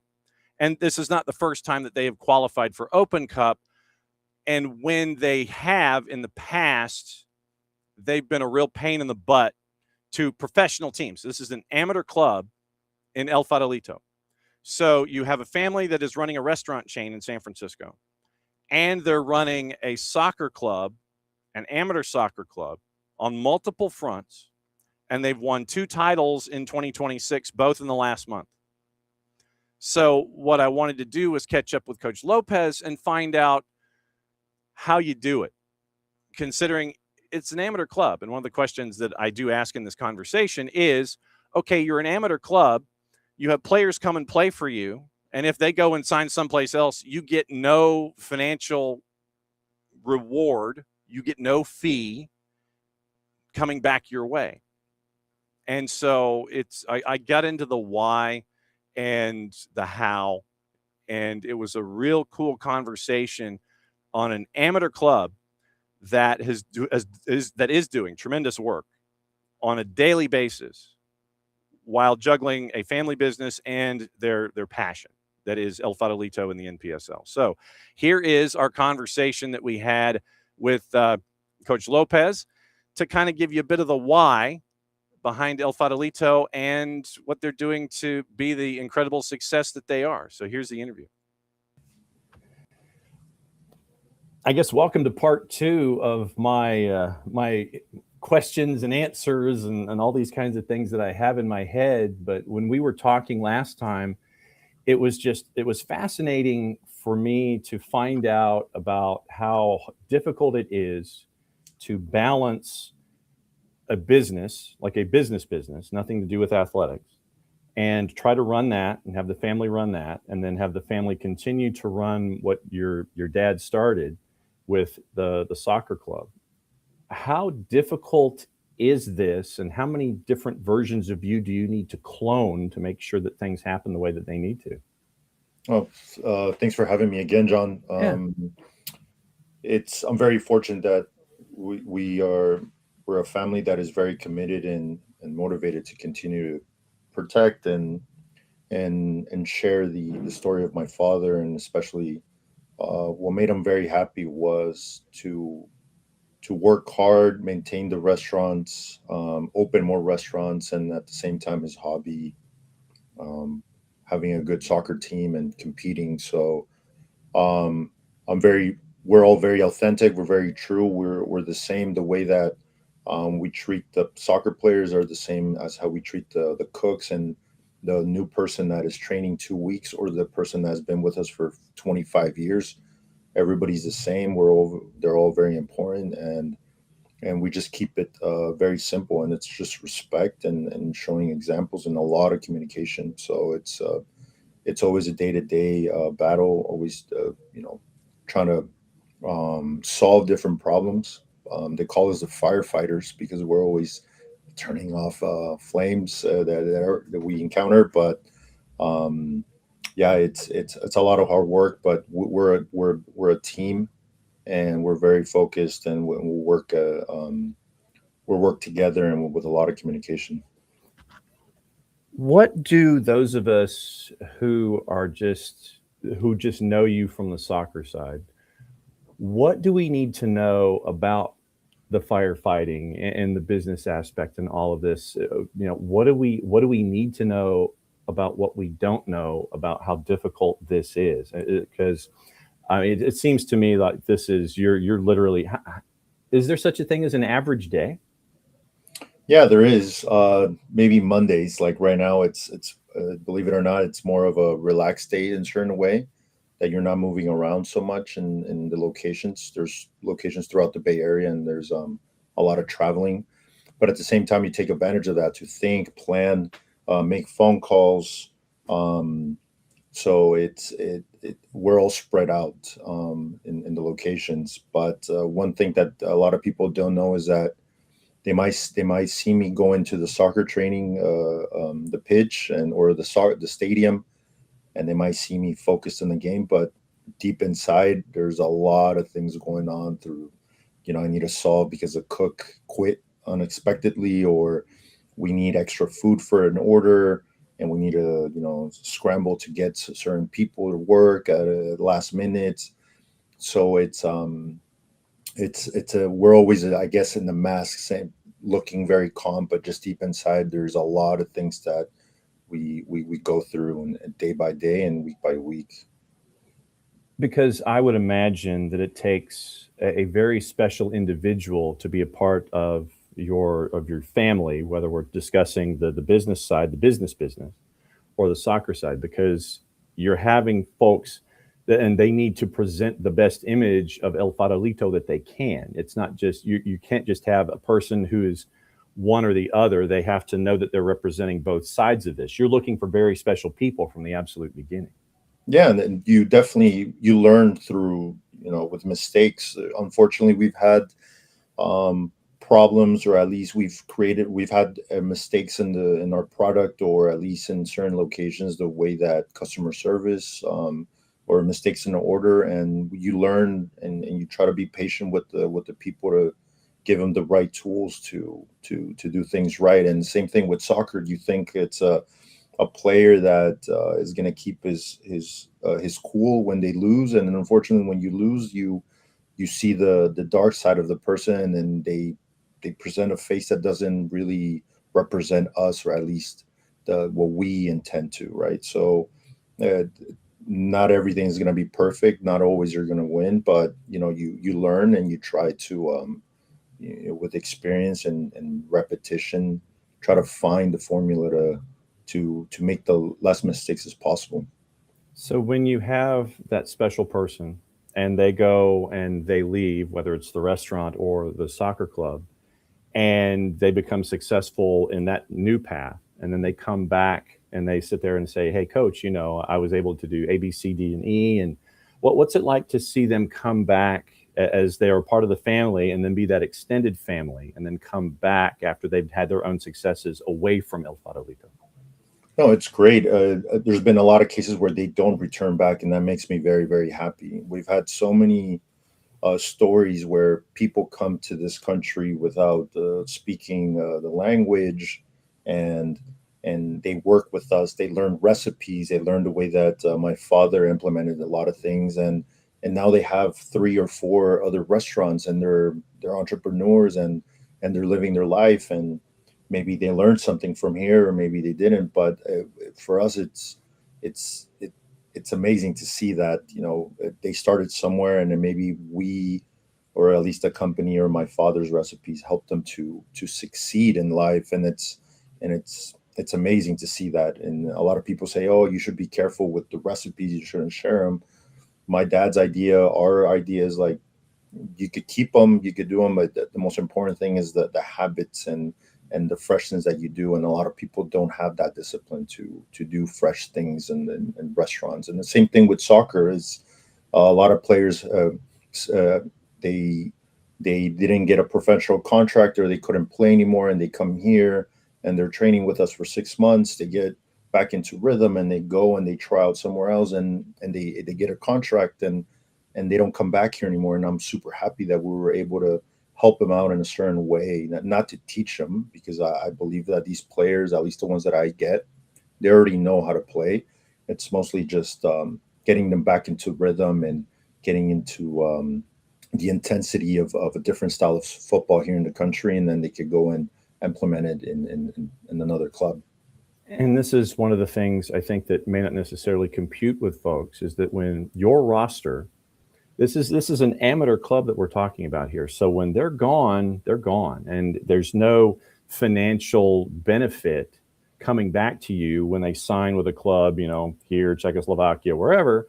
It's like you're there as that gateway to a future, but there's no financial return. The emotional return and the depth that you get to have from that individual as a part of the family is there, but there's no financial benefit to this. Correct. Yeah. We're always very straightforward with the player, very transparent. A lot of people, agents that I know, they tell me, you should try to make a contract with the player, represent them, get some percentage if they sign again. But our idea is not like that. We want to keep being for now that amateur team that provides a pathway for young players or experienced players to get back into the professional ranks. But we signed everybody as an amateur. Everybody's reinstated. Their professional status is reinstated into an amateur status. So there's no ties. There's nothing. So that's why for me, it's very important for the players that don't know us to come here and already know that there is something secure, that there's transparency, that we don't want anything in return. And one of the first step is the amateur reinstatement. Besides that, registrations, you're not allowed to sign a professional.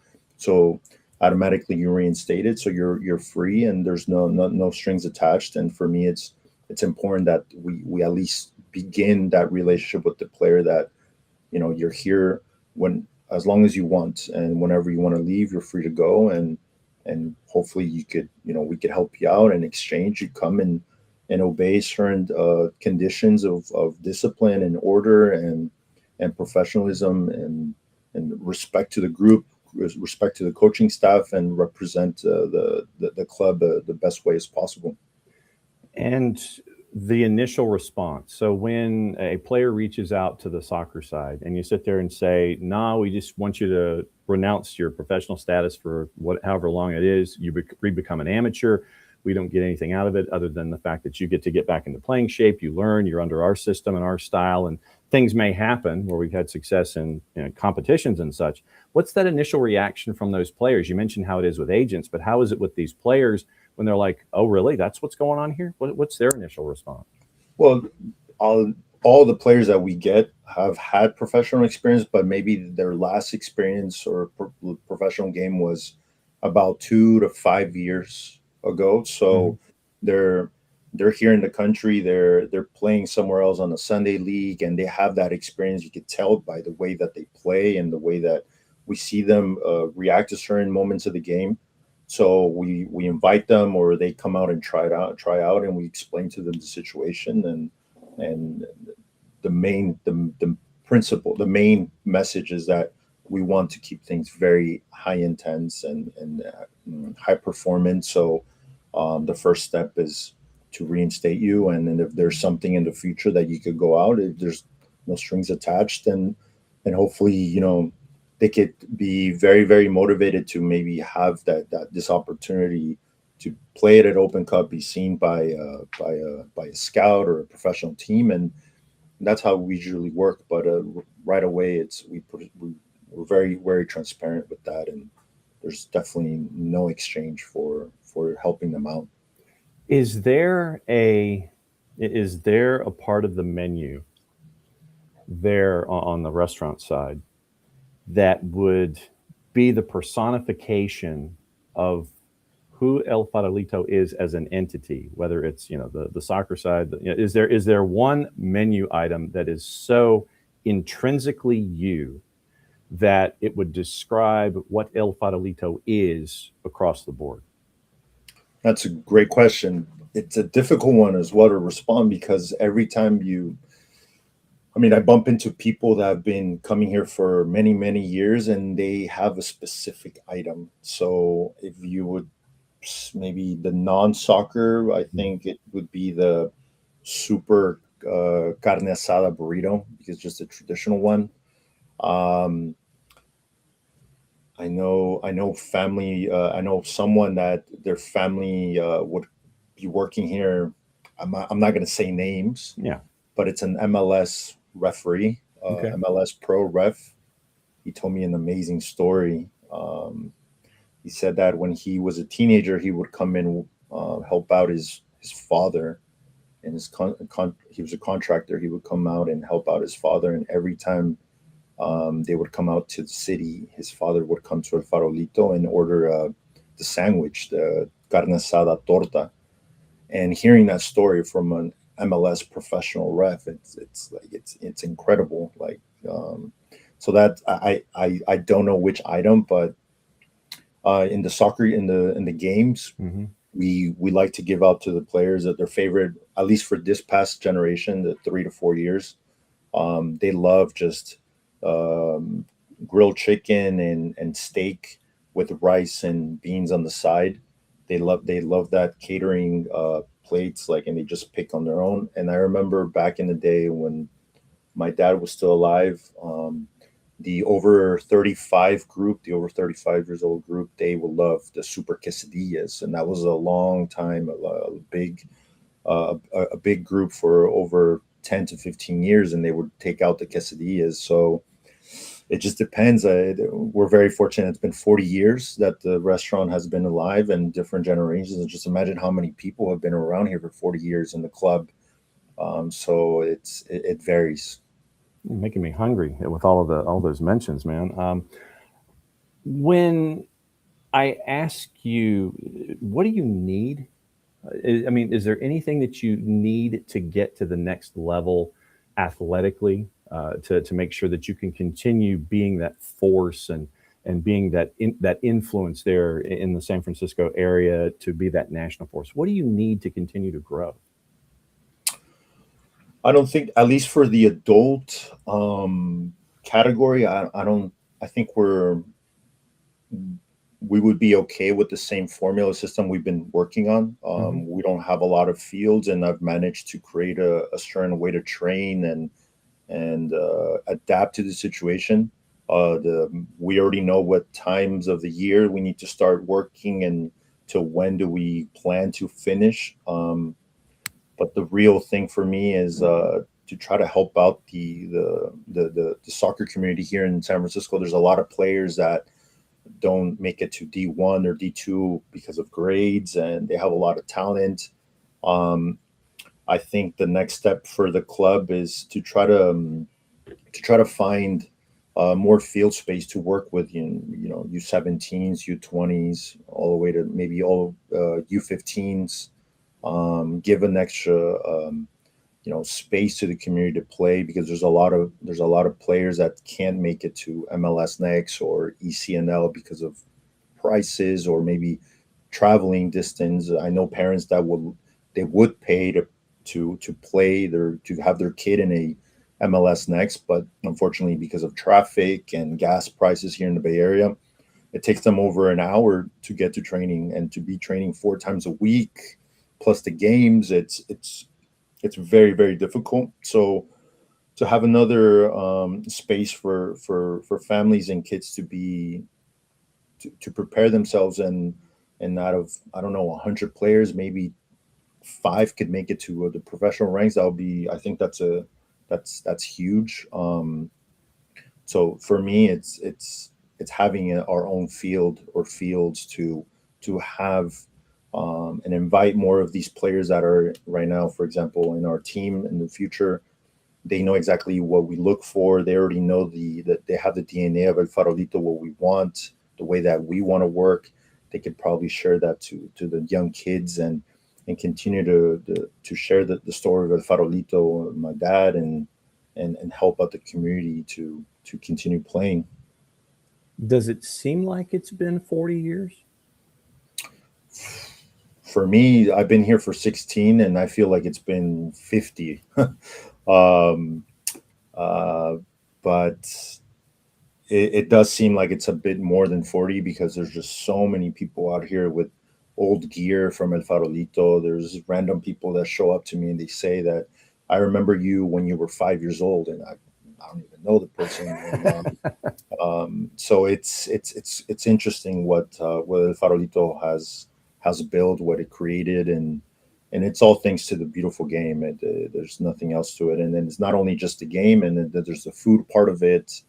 You find people from England randomly, messaging us like, "How can you ship us some burritos here?" And it's incredible. But it's all thanks to, I give credit to, and I'm very grateful to the city of San Francisco. At least my experience, maybe my dad didn't have it, but I grew up here. I lived in different parts of the city, in different communities in the city. And communities, I mean the soccer side, the art side, the different parts of the city. And it's such an incredible and artistic and creative space, regardless of the prices and maybe the transformations every 5-7 years. San Francisco is very, very unique, and there's so much, you get so much inspiration, and there's so many creative people that you just throw ideas, and groups come together and they align and they create so many things. And you see it even in sports or in whatever it is.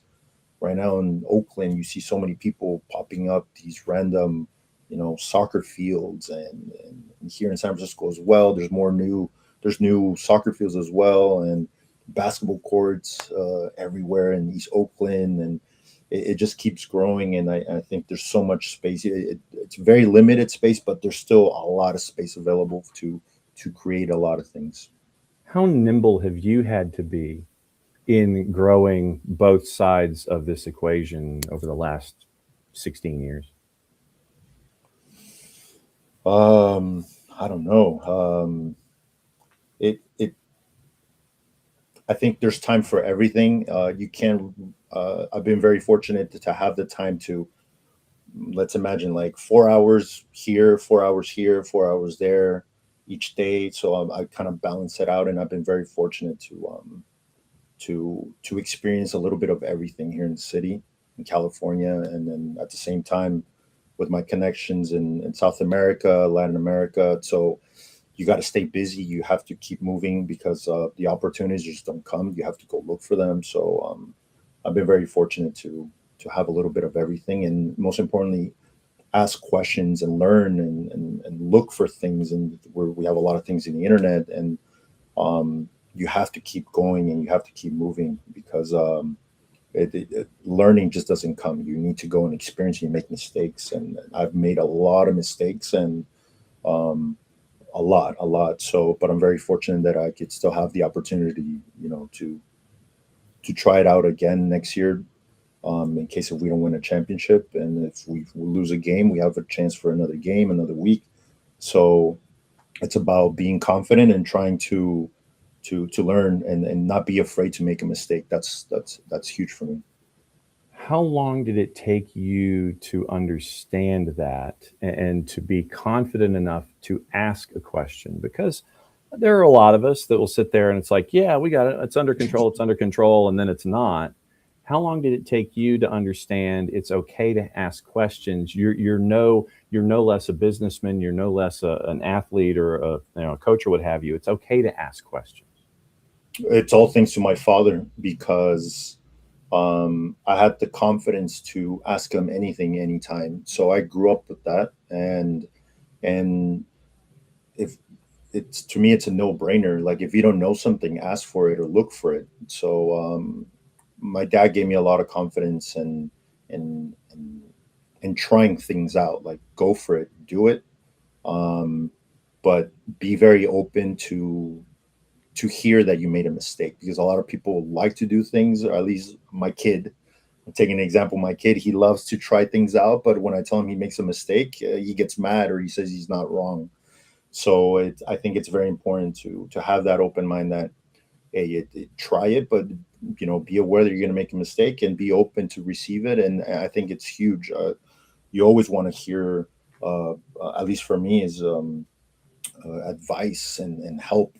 That's the way you avoid another year of experience, or at least avoid another year of experimenting things. It's better to know it right away, and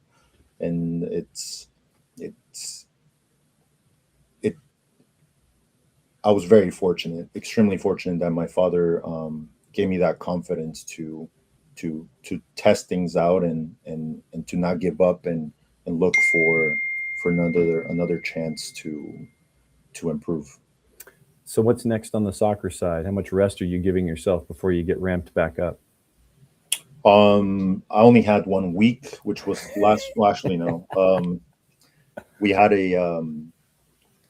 we had a scrimmage with U18, the U18, the Earthquakes Academy. Okay. This past Saturday, we tied 2-2. It was a great game. We were losing 2-1. In the 85th minute, we tied 2-2 against an extremely talented group of U18s, the Earthquakes over there. Gerson Perez, the son of Hugo Perez. Maybe some might know, might not know. Hugo Perez was in the El Salvadorian national team coach. He's worked here in the U.S. as well. His son is now has taken over the U18 Earthquakes, and Lucci's director over there. They invited us to do a practice game for their preseason. It was a fantastic game, and seeing 16-year-olds compete against us, and they're just fantastic team, and I'm really looking forward to seeing them this season. So this was this past Saturday. Today's my rest. Tomorrow I begin again with MLS Next Homegrown division with the Town FC. I'm going to be taking over the 2011s, which is the U16 category there for the fall, and try to help those kids out, help the club as much as I can. There's a fantastic coaching staff over there. I'm going to be doing that till December, and then hopefully have a nice winter break, and we start with El Farolito in the beginning of January. Fantastic. I can't thank you enough to take a little bit of time on your off day to catch up with us, because off air, we start talking and it comes up with other ideas and other questions. And so you keep opening these doors, and I feel like I have to continue to open them and ask questions. And I thank you for that. Continued success on both sides of the equation. I love being able to catch up with you and pick your brain and give advice to others, somewhat third person. But it's always great to see you, my friend, and we'll catch up with you soon. And when you figure out how to ship, we'll be at the front of the line for that stuff. That's going to be fantastic. Great to see you, my friend. We'll see you soon. For sure. Thank you so much for having me, and good luck to you guys as well. Santiago Lopez, head coach at El Farolito. And that was a great, I can't thank him enough for taking time out of his busy schedule to kind of give an education on El Farolito, because the successes that they've had on multiple fronts are as an amateur club. And so to be able to dive deeper into that and how difficult it is, and all the challenges that are associated with it, it's stuff that we don't necessarily get to see or understand a whole lot, because you're chasing after two championships simultaneously. You've got to have one group go in one direction, one group going in the other, and all the travel that's associated with it and everything. And you're trying to represent the family business with the individuals that you bring in. So it's just a lot of different things that you have to keep in mind and continue the successes that you've had. So it was really interesting to catch up with Coach Lopez to find out more about El Farolito. So he's El Farolito kicks back in December, January. So we'll keep an eye on that as the NPSL season and Open Cup kicks back in and rolls from there. All right, let's get you into your news from the morning. And I guess we could start with Alexis Sanchez. Alexis Sanchez is now the new DP, apparently, for CF Montreal. And this happened yesterday, and it was reported at first by El Deportivo La Tercera. And 37 years young, Alexis Sanchez is joining as a DP. I'm keeping that silence there on purpose. There is no doubt about the history that Alexis Sanchez has. Put up a teaser for a video for a new number 10, 37 years old, stops at Barcelona, Arsenal, Manchester United, Inter Milan, and more. Last year he was at Sevilla, 4+2 in 28 appearances in just over 1,300 minutes. Chile's all-time leading national team scorer, national record for appearances at 168. And we've seen them do this before. Drogba, Nesta, Wanyama, Piatti, De Vaio. Now it is Alexis Sanchez, apparently, for CF Montreal. So we'll see what happens there. Once again, Xavier Gozo looks like it's going to be $15 million, new club record at RSL. And he should be joining them for their preseason training fairly quickly. Ben Jacobs, traditionally very, very busy man. Today is no different. West Brom confirming Robbie Zingula has joined from Strasbourg on a 3-year deal. Ishe Samuel-Smith has joined Notts County on a season-long loan from Chelsea. Inter in talks over Jed Spence. Deals in the region of 30 to 35 million euro, that with the combination with Alex Crook over at TalkSport. Sheffield United agreed to a deal with Manchester City to bring Calvin Phillips back on a straight loan. Danny Hall was the first to report that, the Sheffield United writer for the Sheffield Star. He was the first one there. Knee injury meant only he had 3 appearances for Sheffield United last season after joining on loan back in February. Newcastle showing an interest in Dortmund's chief scout, Sebastian Krug. He was the guy responsible, part of the guys responsible for getting Haaland and Bellingham to Dortmund. Spurs were another club with Krug on their radar as well. Brentford back in contact with West Ham over left back El Hadji Malik Diouf. There is a gulf in valuation.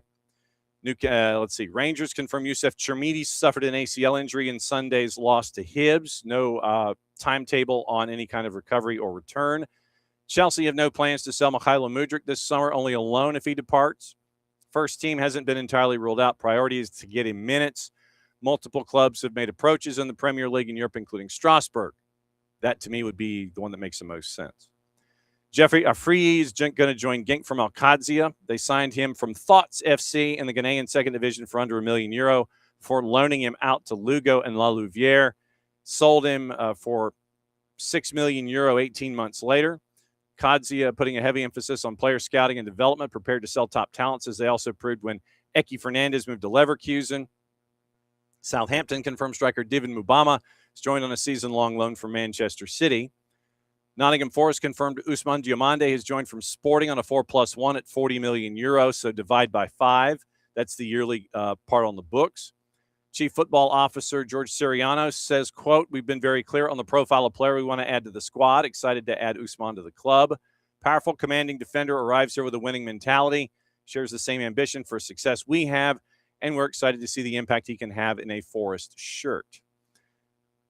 Nobel Mendy's moved to Hull, now agreed. Players en route to formalize, going from Rayo Vallecano. Deal around £15 million. Miles Lewis-Skelly offered to multiple Premier League clubs, and that Arsenal could be open to selling, having signed Bruno Guimaraes. Manchester United among those clubs that are interested. Sevilla confirmed Robbie Ure has joined from Sirius on a 5-year deal. Formal approach last Wednesday. €9.15 million package. So 5 divided by 9, 1.8, so 1.83 a year. PSG agreed to a deal to sign Parma keeper Zion Suzuki for around €35 million. Suzuki has terms in place on a 5-year deal. Newcastle's defender Alex Murphy has joined Bundesliga B side FC Kaiserslautern on a season-long loan. Chelsea's £120 million valuation for Enzo Fernandez remains. Manchester City holding appreciation, including from Enzo Maresca, as reported on TalkSport over the weekend. It's not an easy deal. Chelsea haven't gotten any offers for Enzo in the last 60 days. They're focusing on the new season, locking in the first-team squad. Manchester City's active in the midfield market as advanced talks for Ayub Buwadi continue. Everton and Crystal Palace confirmed their swap deal. Dwight McNeil and Brennan Johnson, both players have signed 4-year deals. Fulham have confirmed Shea Charles, joining from Southampton, 26 plus £4 million.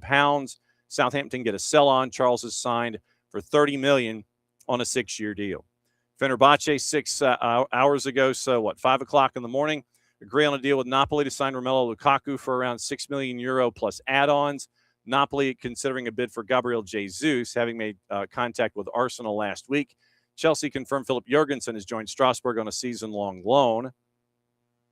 Spurs yesterday also confirmed Mickey van de Ven signing a new 5-year deal to stay at Spurs. And how do we know this? Because he is smiling, looking off camera with a pen hovering over a contract, and he is in a Spurs golf shirt. So that's the reason that we know what's going on involving Mickey van de Ven.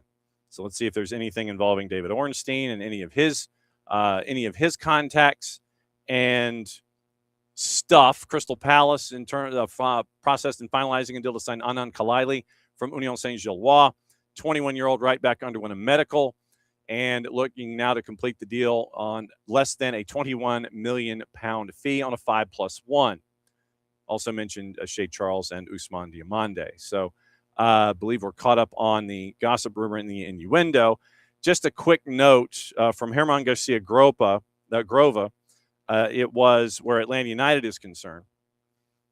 There was word yesterday that Atlanta United was chasing more players, obviously, in South America.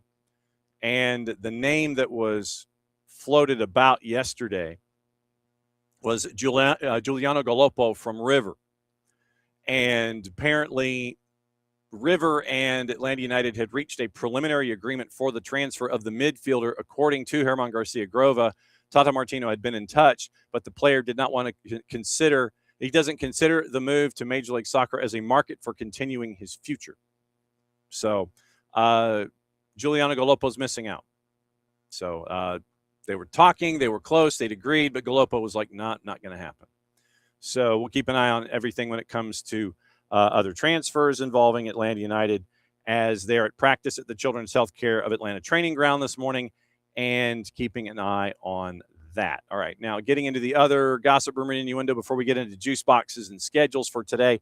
Obviously, keep an eye on what's going on in Colombia, because matches in country have been postponed at least today and until further notice. So keep an eye out for when those what the clubs will be doing in country to help out with rescue and recovery efforts going forward. So Manchester United weighing up a summer move for Leipzig left back David Raum, according to Team Talk, potential alternative to Lewis Hall. £34 million release clause in his deal. United believe a deal could be negotiated down to 30 if he's keen on making the move. Arsenal monitoring Jules Kounda's situation at Barcelona, according to Diario Sport. Kounda, one of several senior players Barca would be willing to move out this summer if the right offer came along. Contracted until 2030, could be attractive for Arsenal.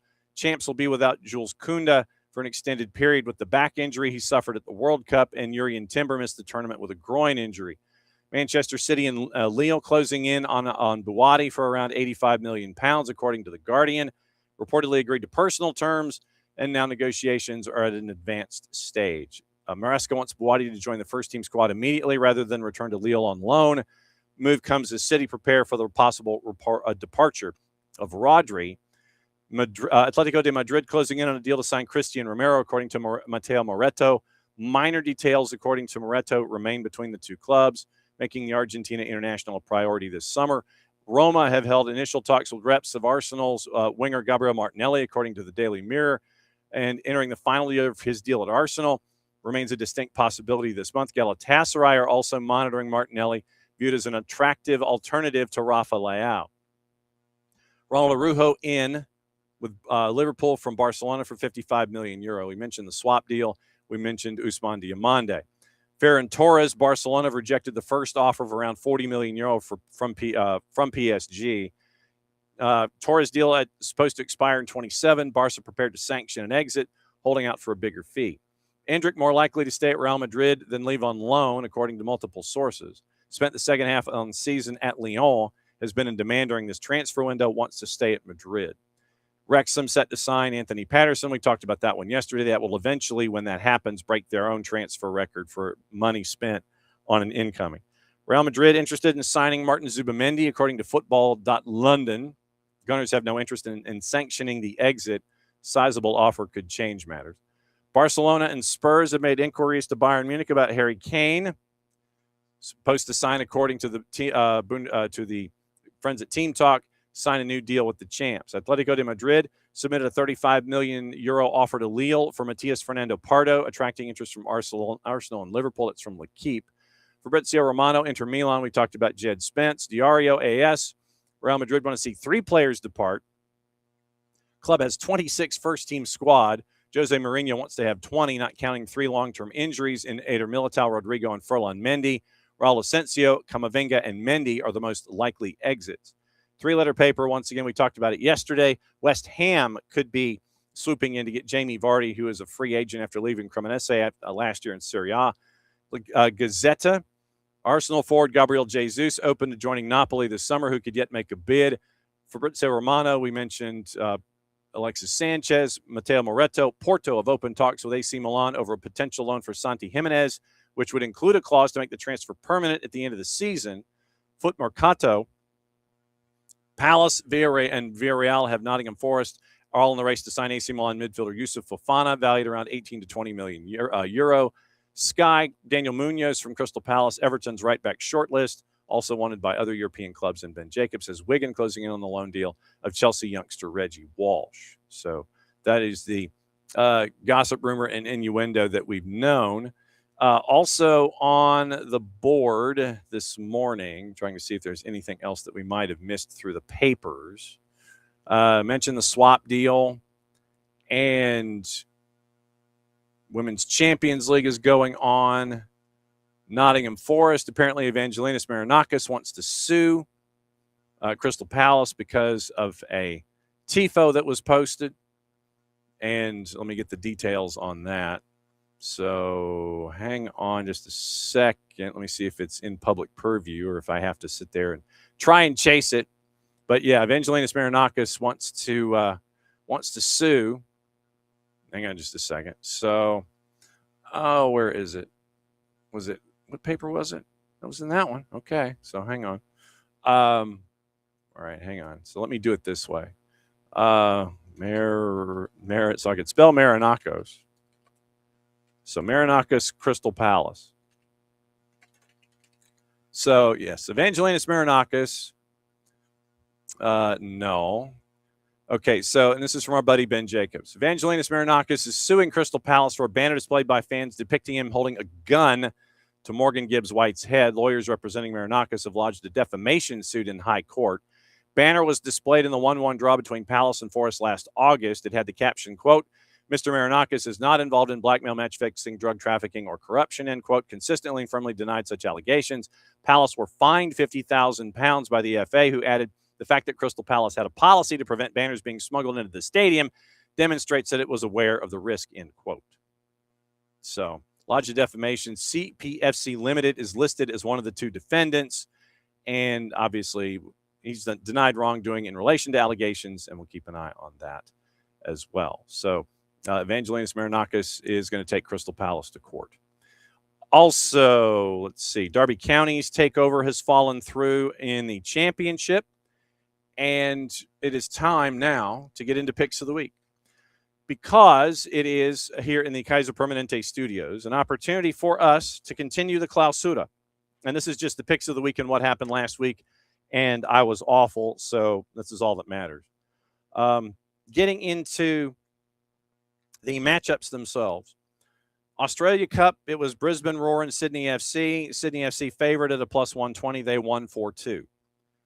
Also at 10 o'clock in the morning in the Belgian Jupiler Pro, Waregem and Genk.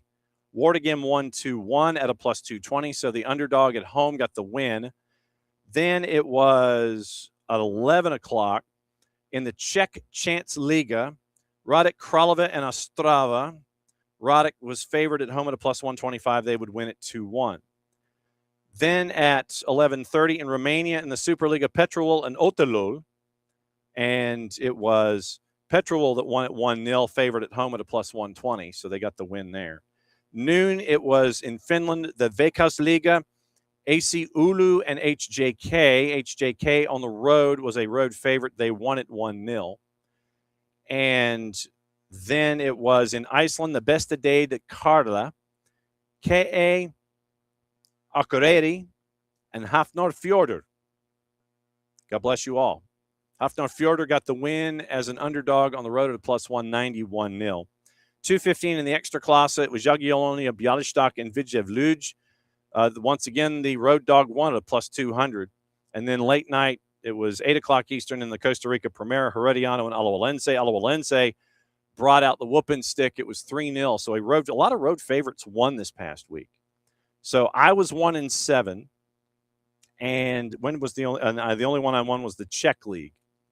The tiebreaker, shots on target in the Sunday matches in the Liga Profesional de Football, the top flight in Argentina. I said 34, and the number was 38. A red card in the last game of the day boosted the numbers. I was on a decent path, but a red card had one team down to 10, and so the shot numbers boosted. So 38 shots on target in the Liga Profesional de Football, and that was your tiebreaker for the week. So it was Sydney FC, Waregem, Alajuelense, Radek Kralova, HJK, Hafnarfjordur, Vidjev Luj, and Petrolo. Those are your winners from the week, and the tiebreaker is 38. So that's the numbers that we are looking at there. And obviously, Clausura will continue later this week, and we'll let you know what those matchups are as everyone is chasing after the Clausura title as we go from here to the end of MLS's regular season, and the Campeón de Campeones will be Leagues Cup specific. Everything in Leagues Cup will be the Campeón de Campeones, and we will give you a high and hearty handshake for the final three in Campeón de Campeones. We'll take a break, and then we'll come back in on the sprint season and pick back up in 27 for your picks of the week. Clausura up and running here once again in 2026.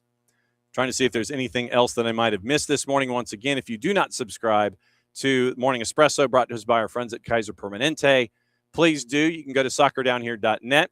You'll see a box you go to the read section, a box will pop down, put in your email address, and then you get to subscribe to Morning Espresso, which is like our morning newsletter. This is the morning show, and then everything else that we have working on down the line. So Libertadores and Sudamericana, once again, they are tonight. I guess we should check the juice boxes there just to kind of let you know what's going on. So Central and South America, maybe? No? Huh. Interesting. So you're not going to give me that one. All right. So it was a thought anyway. You would have thought.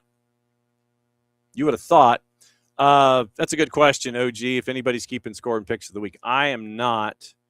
But there are those who are, because you don't want me to. Trust me, you don't want me to be the one that is doing the math here. So once again, tonight on BN, you get Libertadores and Sudamericana kicking back in. And let me see. I'm just going to tell you what. I'm going to do this. I'm going to go Libertadores. Let me see if it's no matches can be displayed. No odds available from your selected. Yeah, sure. I doubt that very seriously, but we'll see what we got. All right. Let's see. So Libertadores and Sudamericana, because I know there's more than just the one matchup that is on tonight. So the fixture list tonight, 3 matches. It was supposed to be 3, but it obviously is now 2 with Deportivo Tolima and Independiente del Valle postponed. Fluminense is at 6 o'clock against Independiente Rivadavia, and Estudiantes is at 8:30 taking on Universidad Católica. You also have 3 matches on Wednesday, 2 matches on Thursday, and it kicks back in on the 18th. And so since we are now in the knockouts, that's where we are in the final 16 when it comes to Libertadores. And then Sudamericana, I guess I should have looked at the juice boxes for tonight, huh? Probably should have. So your fixtures tonight. Do we have fixtures tonight? I thought we did. Yeah, we have 2 tonight. Boca Juniors and Recoleta is at 6. Bolivar and Sao Paulo is at 8:30. And trying to see if there is anything looking at juice boxes in this matchup. That's about 6 hours away. Don't have anything posted there, and we'd have to go digging. So yes, tonight it is at Capital Federal, Estadio Tomás Adolfo Duco, when it comes to Recoleta and Boca Juniors. So that's, once again, matches at 6 in the Sudamericana and Libertadores, matches at 8:30, and you can catch them on Fanatis at fntz.co/soccer down here. I think that's it for today. So once again, we'll come back tomorrow. Dylan Butler and Kaylor Hodges in hour number 2. We'll go over everything. Oh, Leagues Cup. Duh. Leagues Cup matchups and what's going on in the Can Champs. So we'll get into juice boxes here in a sec. So your schedule, and you probably can catch up with the matchups in the Can Champs at One Soccer. Ottawa and Supra is on One Soccer at 7 o'clock at TD Place. Columbus and Pumas, 7:40. Charlotte and Pachuca at the Bank at 7:40. Cincinnati and Atlas is the 8 o'clock game on FS1 Unimas and Apple, so that's going to be a later start time at TQL, Team 6 and Team 32. Minnesota's at 8:40 taking on Atlante at Allianz. RSL is hosting Juarez at 9:40, and it is Team 30 hosting Team 23. Team 2 in Tigres at home at the Estadio Universitario is taking on Vancouver at 10:10. So that is that's going to be some craziness later tonight. But your Leagues Cup juice boxes, that's what I forgot to do. Charlotte favored at home tonight at -145. Your draws a +307. Pachuca's a +303. Crew is a -204 hosting Pumas at a +442. Draws a +326. Cincinnati a -278 hosting Atlas at a +592. Your draws a +400. Minnesota United -104 hosting Atlante at a +233 and draws a +262. RSL hosting Juarez at a -167, draws a +304. Juarez is a plus 362. Late Night Tigres hosting Vancouver at a minus 256. Vancouver, by the way, a plus 508. And your draw is a plus 383. Once again, only 2 MLS teams have been eliminated going into match day 3. Half of the teams in Liga MX have been eliminated heading into match day 3. So we'll have the highlights and posts from those tomorrow as Leagues Cup kicks back in. That'll be in hour number 1. Dylan Butler and Kaylor Hodges discussing everything going on in their respective leagues and bailiwicks. That's going to be in hour number 2. So thanks to Santiago Lopez at El Farolito. Thanks to Kacey White. Thanks to Tony Economopolous, who has been on a bus for an hour and 20 minutes and heading to Jackson, Mississippi. And thanks to Ollie Howorth for our WAFCON update. Semifinals are tomorrow. 4 teams that have stunned us all to get to the Final Four in WAFCON. And a lot of talent watching can be done by teams coming online in the NWSL in 2028. We're just saying. That's another go-round of SDH AM. Thanks for dropping by, as you always do. Back at it again in less than 22 hours. And since it is the end of the show, that means I get to do this. Thanks to all of you guys for hanging out, as you always do. We'll be back at it again tomorrow on SDH AM. Mucho plati, I'll play it safe. See you tomorrow.